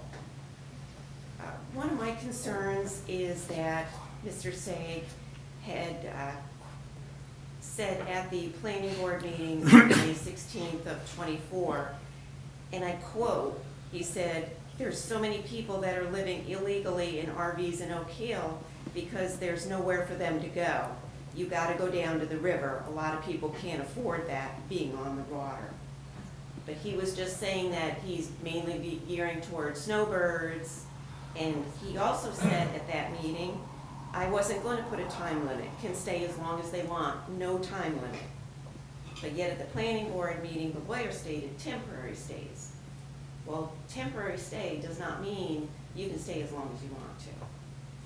So these are my concerns, being that we do live in the neighborhood, and the property is zoned as agriculture.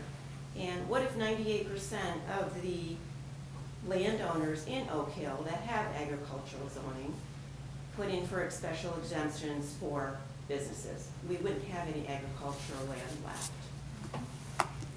Thank you. Thank you, ma'am. Thank you. Next. Linda Oldman. Good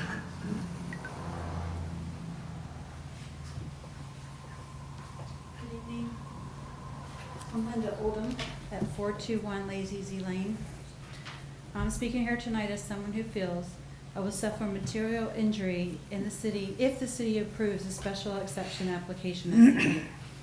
Section 24-978 of the code states that the city should require any other information deemed important in limiting the scope of the special exception in order to keep from adversely affecting the neighbors. Specifically, there should be several conditions placed on operating a business in a residential neighborhood.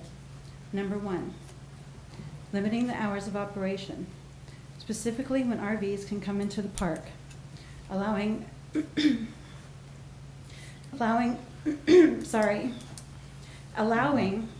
late night arrivals would negatively impact residents with regard to noise and lights.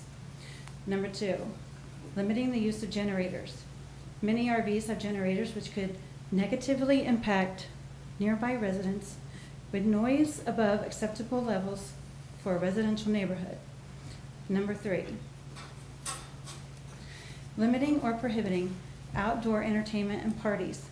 Loud music or loud crowds of people would have negative impacts on the neighborhood. If, for example, there were 35 RVs with 3 people each, that is over 100 people.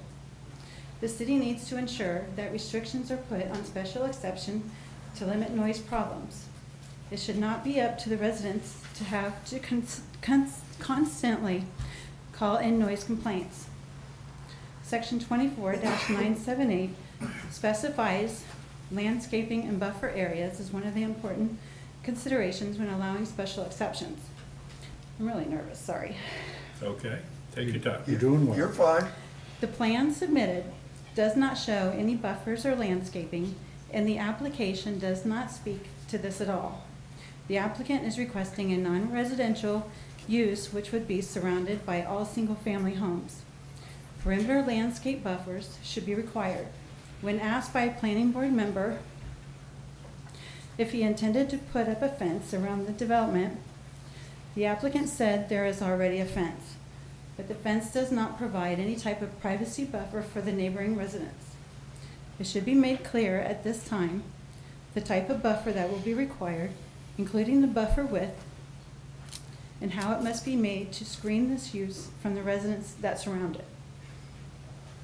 That's all I have. Thank you. Thank you. Next. Rochelle Lee.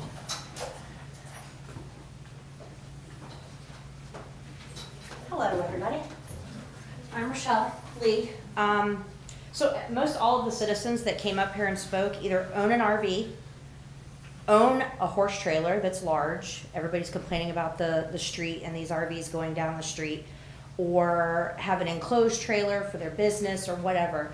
How is that any different from someone who doesn't live on that street, driving down that street with an RV? I mean, Can she state her address, please?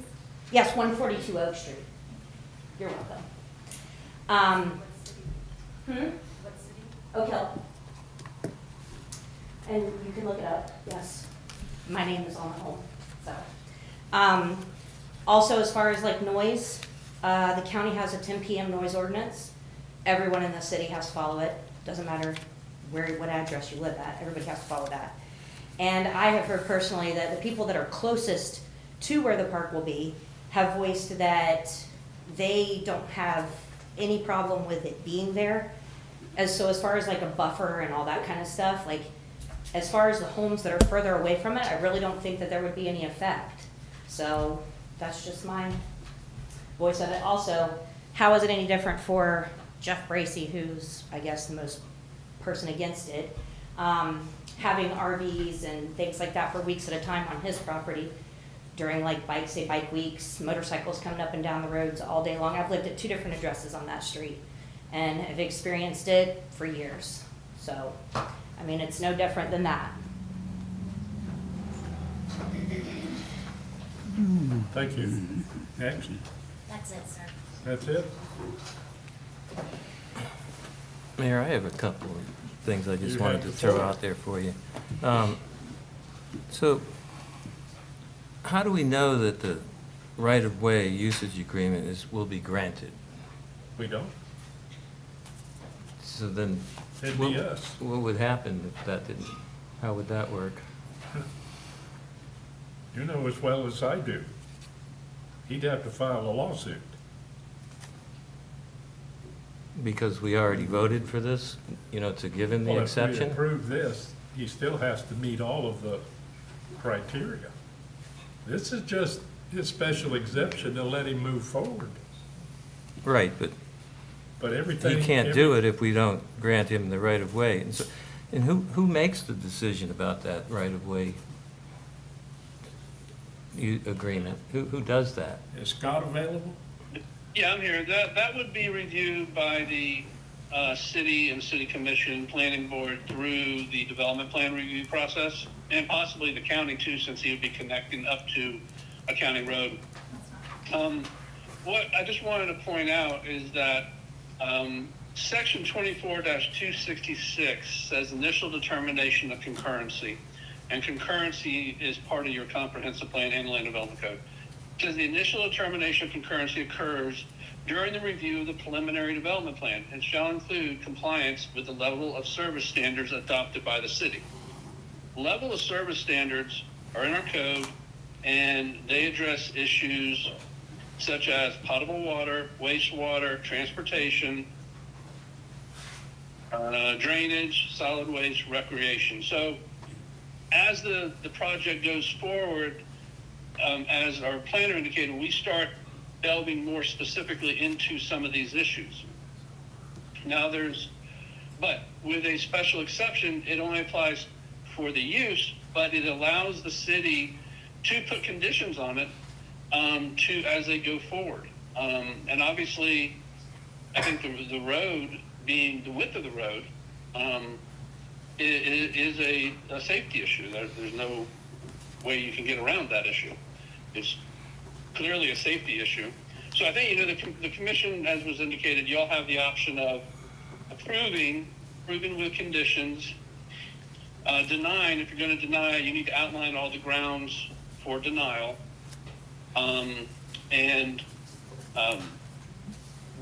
There possibly also the option of, say, tabling it and directing the applicant to go and get his review by the Department of Health before he comes back to us. If that's a feasible option. I haven't talked to the Department of Health, but and the one thing I haven't heard a response to from the city's review staff is the filing requirements for the special exception. It was outlined that there were many things that were not submitted, and I didn't know if there was a response to that. Yeah, the application procedure section of the code is limited, and that was brought up before. And it basically, the code says that such information or exhibits may include, and then lists a series of what we require. So, it says site plans to scale, it says utilities, landscaping or buffer areas, proposed signs or lighting. So these are things that are also addressed in preliminary development stage. The applicant provided these things in a very basic form related to the use. So that's how we reviewed it. He did submit in concurrence with these requirements, but there's much more that we require on preliminary development review as it gets more detailed in terms of what these requirements are. Okay, I see what you're saying there. It says such information or exhibits may include, and it lists those 5 items. So right, and when you get to preliminary, then it gets more, not only more specific, but actually requires specific submittals that we have to review. So, okay, yeah, that's the difference.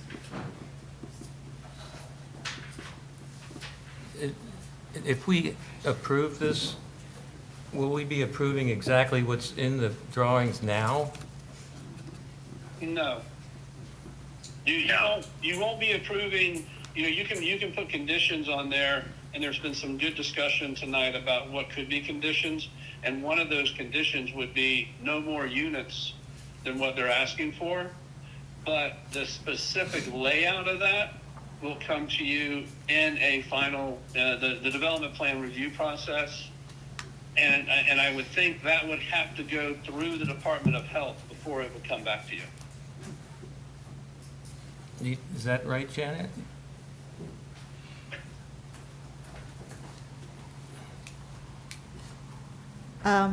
It's my opinion that he has submitted an application. That application includes a site plan, albeit kind of a cryptic site plan, but it's still a site plan that he has submitted. And there are numerous things on that site plan that do not meet your code. If you approve his request, you're not just approving the request for, you'd have to say what you're approving, because if you're not approving his site plan, you'd have to say, I'm not approving his site plan. But altogether, he has submitted a plan. He has also gone on the record saying he will not improve Lazy Z Lane. He intends to run a private sewer line down your public road. He has put all that on the record. So you would have to say in your approval or denial, if you're approving this, you'd have to say whether you're approving what he's already on the record saying he intends to do. Thank you. Thank you. No, in my opinion is you're just approving the use. We have a separate development plan, which is our site plan review process, that would follow this process. This is just the use. You're not bound by what they've submitted in for the use, that they're allowed to do it. They still have to meet all of our development requirements. Which and can I just add that the site plan was only administratively deemed adequate for the use. We would not accept the site plan that's as part of the application as sufficient for the preliminary development submittal requirements.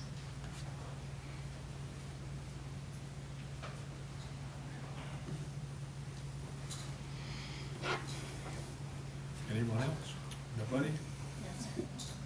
I make a motion, we deny this request for a special exception. I don't think it fits the use of the area, the neighborhood. There's too many conditions that it's just too negative of. for this area and for all that kind of stuff, so I can't. I will second that motion, agree. This is too premature. I would recommend that we specifically identify some of those items. I mean, it could be failure to submit adequate information with the application, inadequacy of the road of Lazy Lane. It's not consistent with the neighborhood of single-family homes. There's too many temporary residents. The road is not sufficient, all right, for the traffic that would be coming through there. There's no question, there's no known who's gonna have to repair the road, fix the road, right? And then again, you know, there's other parts of this that work on the preliminary, but at the same time, by denying it now, we're not gonna ask the planner or the owner here to spend a bunch of money doing something that we're gonna deny later on, right? So it doesn't meet, in my mind, it doesn't meet the criteria for that neighborhood, right, to add that kind of facility, commercial facility in that neighborhood. It's my opinion. I agree. So what you're referring to is the items listed in 24-982 subparagraph 1. It's inconsistent with the purpose or intent of the regulations. 2, it is inconsistent with any element of the comprehensive plan. Right. It adversely affects the public interest, as you disclosed. Yes. It's a safety hazard with the roads and the It will condition of create the a hazard, roads. public nuisance, or be dangerous to individuals or to the public because of the substandard road width, given the width of the minimum width of RVs. 2 RVs couldn't pass each other. Correct. It will materially alter the character of the surrounding neighborhood.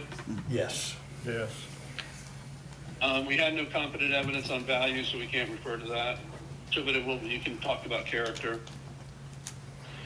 Nothing about pollution or scenic beauty, really. I think I would go with the character of the neighborhood. Yeah, that's the neighborhood. Okay. So what you're referring to is 24-982, subparagraph 1, 2, 3, 6, 7, and 8? 6, 7, and 8. Is that right? Yes. Yep. Okay, so those look like what the areas you were describing. Okay. I just want to make sure it's clear on the record. Yep. Thank you. Any further discussion? Any comments from the citizens or the applicant? I'd have some comments.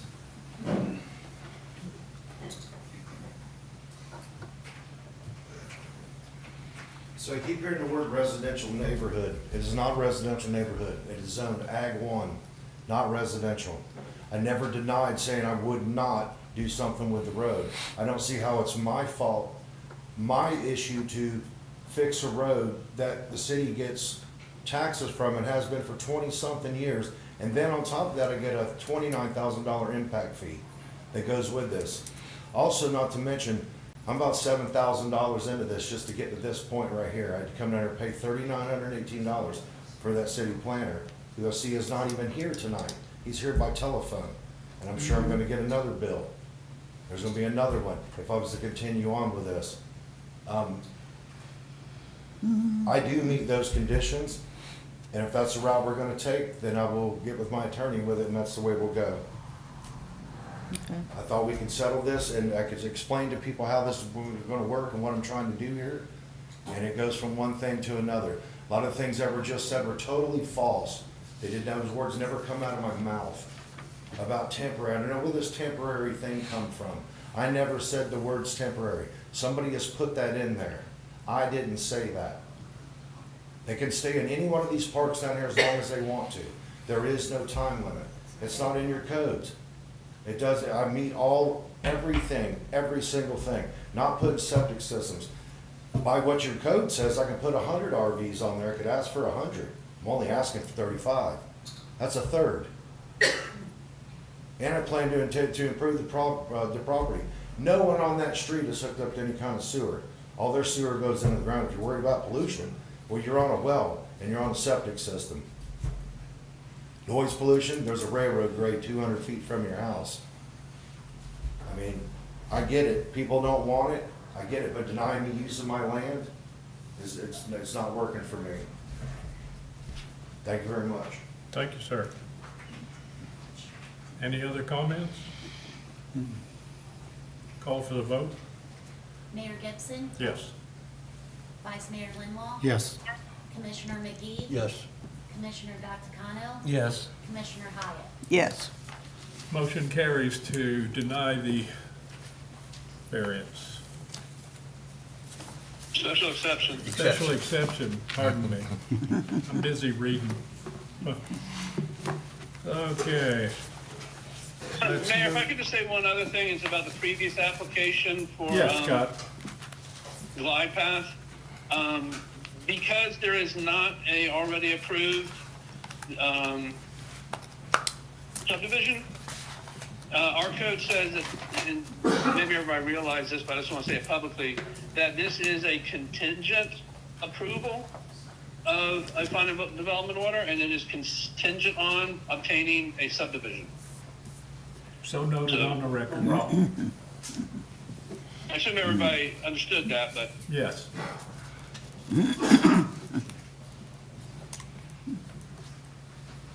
Okay.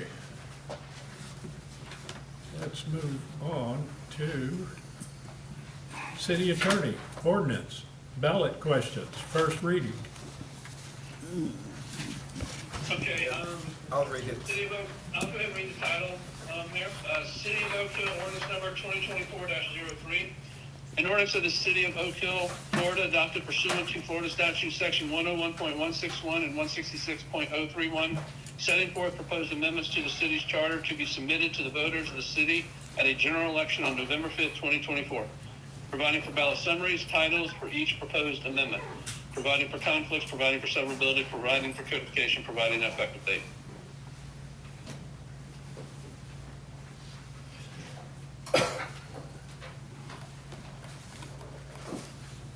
Is there a motion? I make a motion that we accept the ordinance 2024-03 as written. Second. We have a motion and a second. Discussion, commissioners. Mayor, what I can, just let me give you a brief summary of what I've done here. Okay. Obviously, with each one, I've given you a ballot title, which they have to be within 15 words. I've given you a ballot summary, has to be within 75 words. And then the law requires that you have yes or no, so it's clearly Right. indicated what the vote yes means and what the vote no means. I've also put an asterisk next to each question where, and I've said that the changes in the charter based on that question is a particular font color that's in the charter and review for City Hall. So that's the one that's attached there, so that you have 4 different font colors for each of the changes. And that those would, if you approve that ordinance or that ballot number, then, you know, for instance, if you approve the first one, the red font will change. It will be the changes. If you approve another one, it'll be the green or the blue or the brown, you know. And that's the best way I think we can keep the public informed about what the changes, if they approve each question, what would be the impact of that approval to the charter. And then obviously if they approve all 4, they can just see how it's going to impact it. Yeah, it specifies, you know, it's Yeah. very clear that way. Yeah, that makes sense. Yep. Anything else? Call for the vote? You know, public input or no? No public input? Okay. Mayor Gibson? Yes. Vice Mayor Linwall? Yes. Commissioner McGee? Yes. Commissioner Gattagano? Yes. Commissioner Hyatt? Yes. Motion passes 5-0. City administration matters. Yes, Mr. Mayor, I have a couple of things here that came in after I completed the agenda. Just wanted to let you know I've had communication from Applied Ecology, and they're planning on starting testing again the week of July 22nd. I have a meeting scheduled with the executive director of the First Step Shelter for this Wednesday to tour the facility and see how city can become involved as far as what we can do with our homeless situation. I contacted the county about the pit for Mr. Peterson. They have the pit, they have the parts. They're not able to install it. They suggested that I find a contractor who is AIRVAC certified. So I'm researching that right now to see if we can find someone and what it will cost. Also with the county and the sewer plant, they'll be starting to send us that $6,000 monthly, according to our interlocal. They'll be starting that in this month, I believe, and then our repayment to the state starts in September.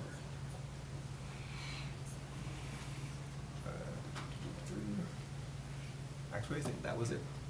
Very good. That's all I have. Get me going. Actually, sorry, there's one more. Got one more. Yeah. Okay. Slip one more. Tasha? There's more. Yep. The Volusia Growth Management Commission contacted me saying that the city seat on their board is vacant, and they wanted to see if the city would be looking to appoint someone to fill that seat. The term for that seat runs until June 30th, 2027. As I said in my memo here, it's can basically be a resident, but someone who's not a member of a city board or on the commission currently. About a volunteer. It also Don't all excludes raise your the hands at administrator. once. So it's Yeah, I think we need to Information to it? ask for Any more input. information to it, so I know what it is and what it entails, so I know what I'm doing? There's a potential right there. He'll get it for you. I'll get more information. Provide him the information, but I think we ought to ask out there, but, you know, you wouldn't, he's good at that, but a big picture growth. Yeah, it's a good board to be on for information purposes and, but yeah. But I didn't know that they wouldn't let commissioners or Yeah, I didn't- anybody I didn't serving either. on boards. That surprised me, but anyway. Well, no, I'm not the official board. The reason Yes, you is are. that the DGMC is considered an office under the Constitution. Ah. So there is a dual office holding prohibition. Anybody who currently serves in a quote office per the Constitution, if they went and served on the DGMC, they would forfeit their office. Okay. Current office. So the dual office holding prohibition. Yeah, right. And I'll tell whoever, volunteers, it's a weighted vote, based on population. So we don't carry very much weight because we have a small population, but it's good information to be there. And what it Information is, supply, that's It's the best thing information. about Focus it. is only on comprehensive plan changes. Yes. It's not on rezonings or final development orders or special exceptions like we had tonight. It is only on comprehensive plan changes. Yes. For the county, the whole area. Yep. Thank you. Guess he's done. Somebody stop the billing right now. Let's move to boards and committees. Sorry, He's back. Mr. I Army? meant to turn my speaker off and I hung up, sorry. We did two developments tonight. I guess the choice is contention and controversy or 14 years. I think I'll take the 14 years. Thank you. I also want to mention on the trees that you were concerned about, most of the trees out there are in the wetlands. Half the property is wetlands. And no, we don't have to count them, but we also can't touch them. St. John's owns them. So We are not calling the bulldozers out to flatten everything in sight. I don't want to do that because I live there too, and I want it to be pretty. Opportunity zone. I think what happened on the opportunity zone is the state assigned them without any local input. There was no application. They did it on the basis of median income, poverty percentage, so forth and so on. Our governor picked them and said, this one, this one, this one, this one, and not that one, that one, that one, that one. And we weren't eligible, so we didn't get it. It's not a question of we didn't apply. We could have applied, as many times as we wanted. It was not our decision. The last item is, as you may have noticed, it's pretty warm outside lately. And I've been out mowing and playing on my tractor, and it's been quite unpleasant. So I went and got myself a thermal vest, which you soak in cold water for 2 minutes, and you put it on. And it keeps your body core temperature down for about 3 hours. And when it needs to be recharged, soak it in cold water for another 5 minutes. It was $40 whole. It's about probably the best $40 I've spent in a long time. And I'm seeing these guys on streets and roads driving up and down mowing, and I'm wondering if they should have those also, personal protection equipment for the summer, because today it was 93 degrees with a heat index of 107. So, if you're interested, I'll get you the information. Give Jerome that information, because with those guys out there running up and down that US 1 and throughout the city cutting grass, and they need to have something like that. And they're day glow green too. I mean, they're really raucous looking. You're not going to miss them. Good point. Thank you, sir. Thank you. Okay, no public works. Let's move on. Comments, concerns from the commissioners. Vice Mayor? I don't have anything tonight. Okay. Commissioner McGee? Nope. Nothing for me. Nothing for Joe? Nothing for Linda? No, I have Mr. Adams to tell us about Tasha.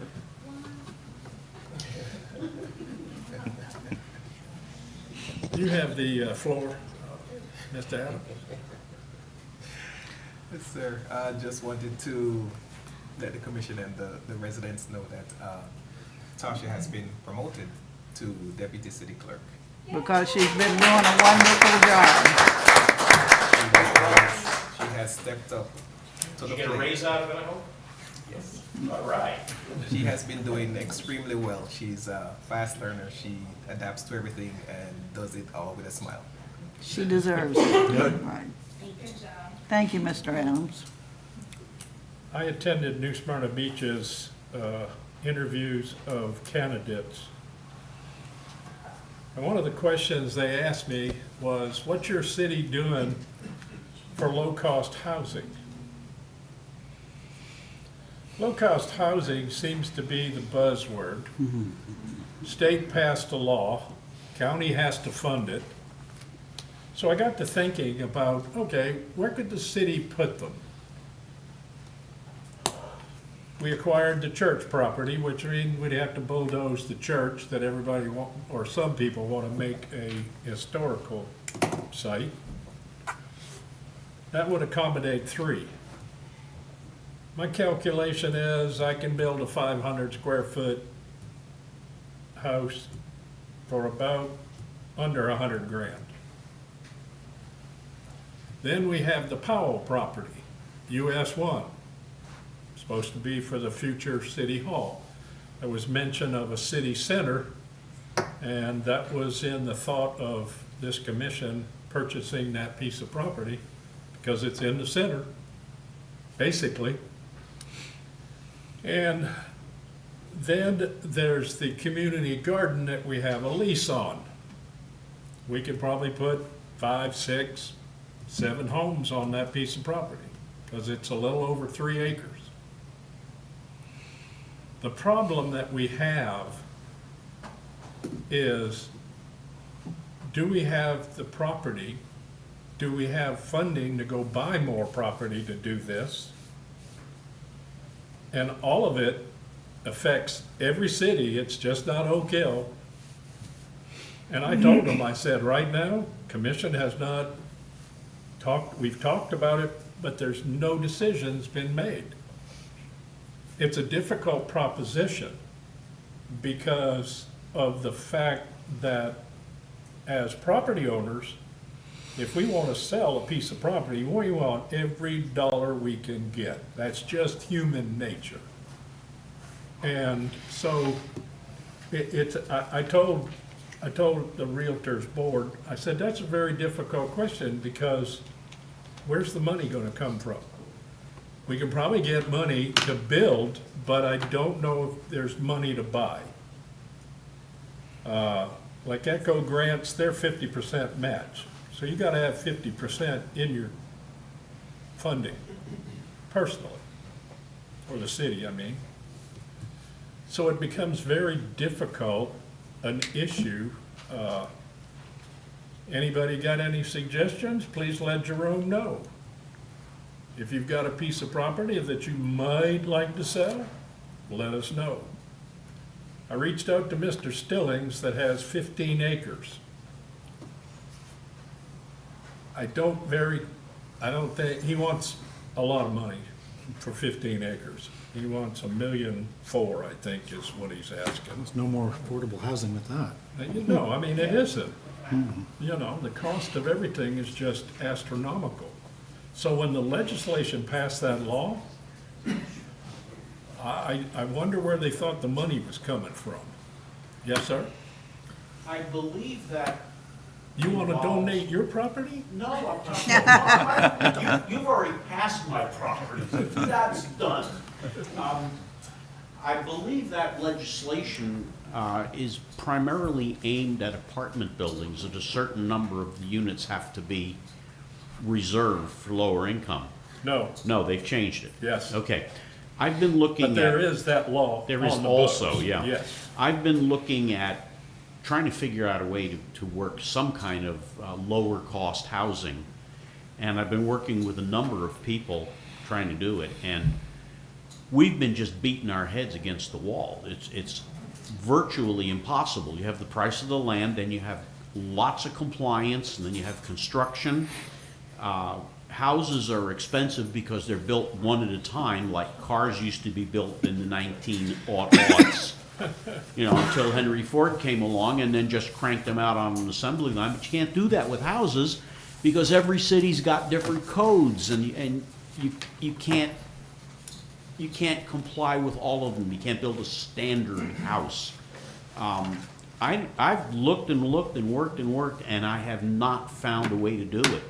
Construction costs are guaranteed to be $150 to $200 a square foot. That's just for the building. Then you have our good friends, the impact fees. I mean, I moved a house one time. I was given a 2-story wooden house. Make it go away, because if it's still here in a month from now, it's going to be a parking lot. It cost me $5,000 to move it, paid $3,000 for a lot in foreclosure. When I was all finished, I had about $35,000 in it. This was a few years ago. More than half of that was permits and fees. I paid some guy from Florida Power and Light $1,000 to stand there with a broom and raise a wire so he could get the house underneath it. So it's really going to be tough to do that. You know, they can say, yeah, you got to be a good boy and spend the money on it, and we're not going to fund it, the state says to us, but how are you going to do it? Come on up, Mr. Bracy. Thank you, Mayor. Seeing as I've been thrown under the bus a couple times tonight. Yeah. I wanted to, 196 Brook Circle, West Brook Circle. In 1982, I acquired that property. In 1985, Fred Sang Sr. and Randy Freeman cleared the property. Not only did they bury the stuff, they put half of it on my property, so when I went to clear it, I had trees and logs and et cetera. Okay, well, we cleared it, we piled it. In 2002, this council sat here. In fact, Derry Evans called me up, and Derry said, Jeff, I need you down here. I said, for what? I'm sick. He said, we're talking about Lazy Z Lane. I said, okay. So come down, they had a planter from Lake Mary that wanted to make the road 21 feet wide and 8-foot swells and 6-foot shoulders. I said, this isn't International Drive, folks. This is Lazy Z. There's 7 people that live on the road. What are we making it? And Steve, I remember this from your dad, Commissioner McGee. I want you to know this. Bill McGee called me up. He said, I need to have your attention and right now. And I said, Bill, what's the matter? He said, do not let them people move them trees away from the railroad tracks. You won't have no buffer and you'll move out. I said, okay, Bill, I took that into consideration and I come down here and I said, listen, we only want a path. We want a path just so we can get in and get out. There's only 7 people. There's no sense of putting a road 21 feet wide and 8-foot swells and 6-foot right of way. I mean, listen, all our trees will be gone. I said, it's gonna cost oodles and oodles of money. They can to 50-some thousand. They played for engineering that year. Threw it in the garbage can and said to the county, pave that road 14 or 16. And the reason why the road isn't straight, because before I got there, Fred and Randy had bulldozed and buried and made it curve like it is today. So in 2002, I got the road, and I want this on the record because I have the paperwork in my house. Fred Sr. asked me if I would head it up. I got a quitclaim deed. We owed, his mom never paid the $1,500 and some in taxes. Everybody chipped in, 7 people, and we went over, and I personally got the taxes paid. He signed the quitclaim deed to the city. That's how the road existed. I think it's March of 2023. We ended up, there was going to be coal patch. The county was doing Ward Drive. They called us up. They said, wait a minute, we don't want coal patch. Look at what it was doing on the curve of Maytown Road. It was oozing up and oozing up. They said, no, we don't want that. Okay, we'll do Ward Drive and we'll wait on years later. Well, we did. They paved it. But they had to dig my road up before, and even the county, there was a wet hole south, north of my driveway. It wouldn't dry up. It was constantly wet, and it constantly sank. So it was natural. And Mayor, you know, we sat on this council. I was with you. It got dug up, and I said to you then, the south side is just as bad. Just as bad. But you know what, Mayor? And this, maybe it's a blessing, because you know what? It's the best speed bump I got in town. The best speed bump. They literally, and it's free. So council, on behalf of my crew, my people, I want to thank you to the bottom of my heart, what you did tonight. You did the right thing for the people of Oak Hill, and I thank you. God bless.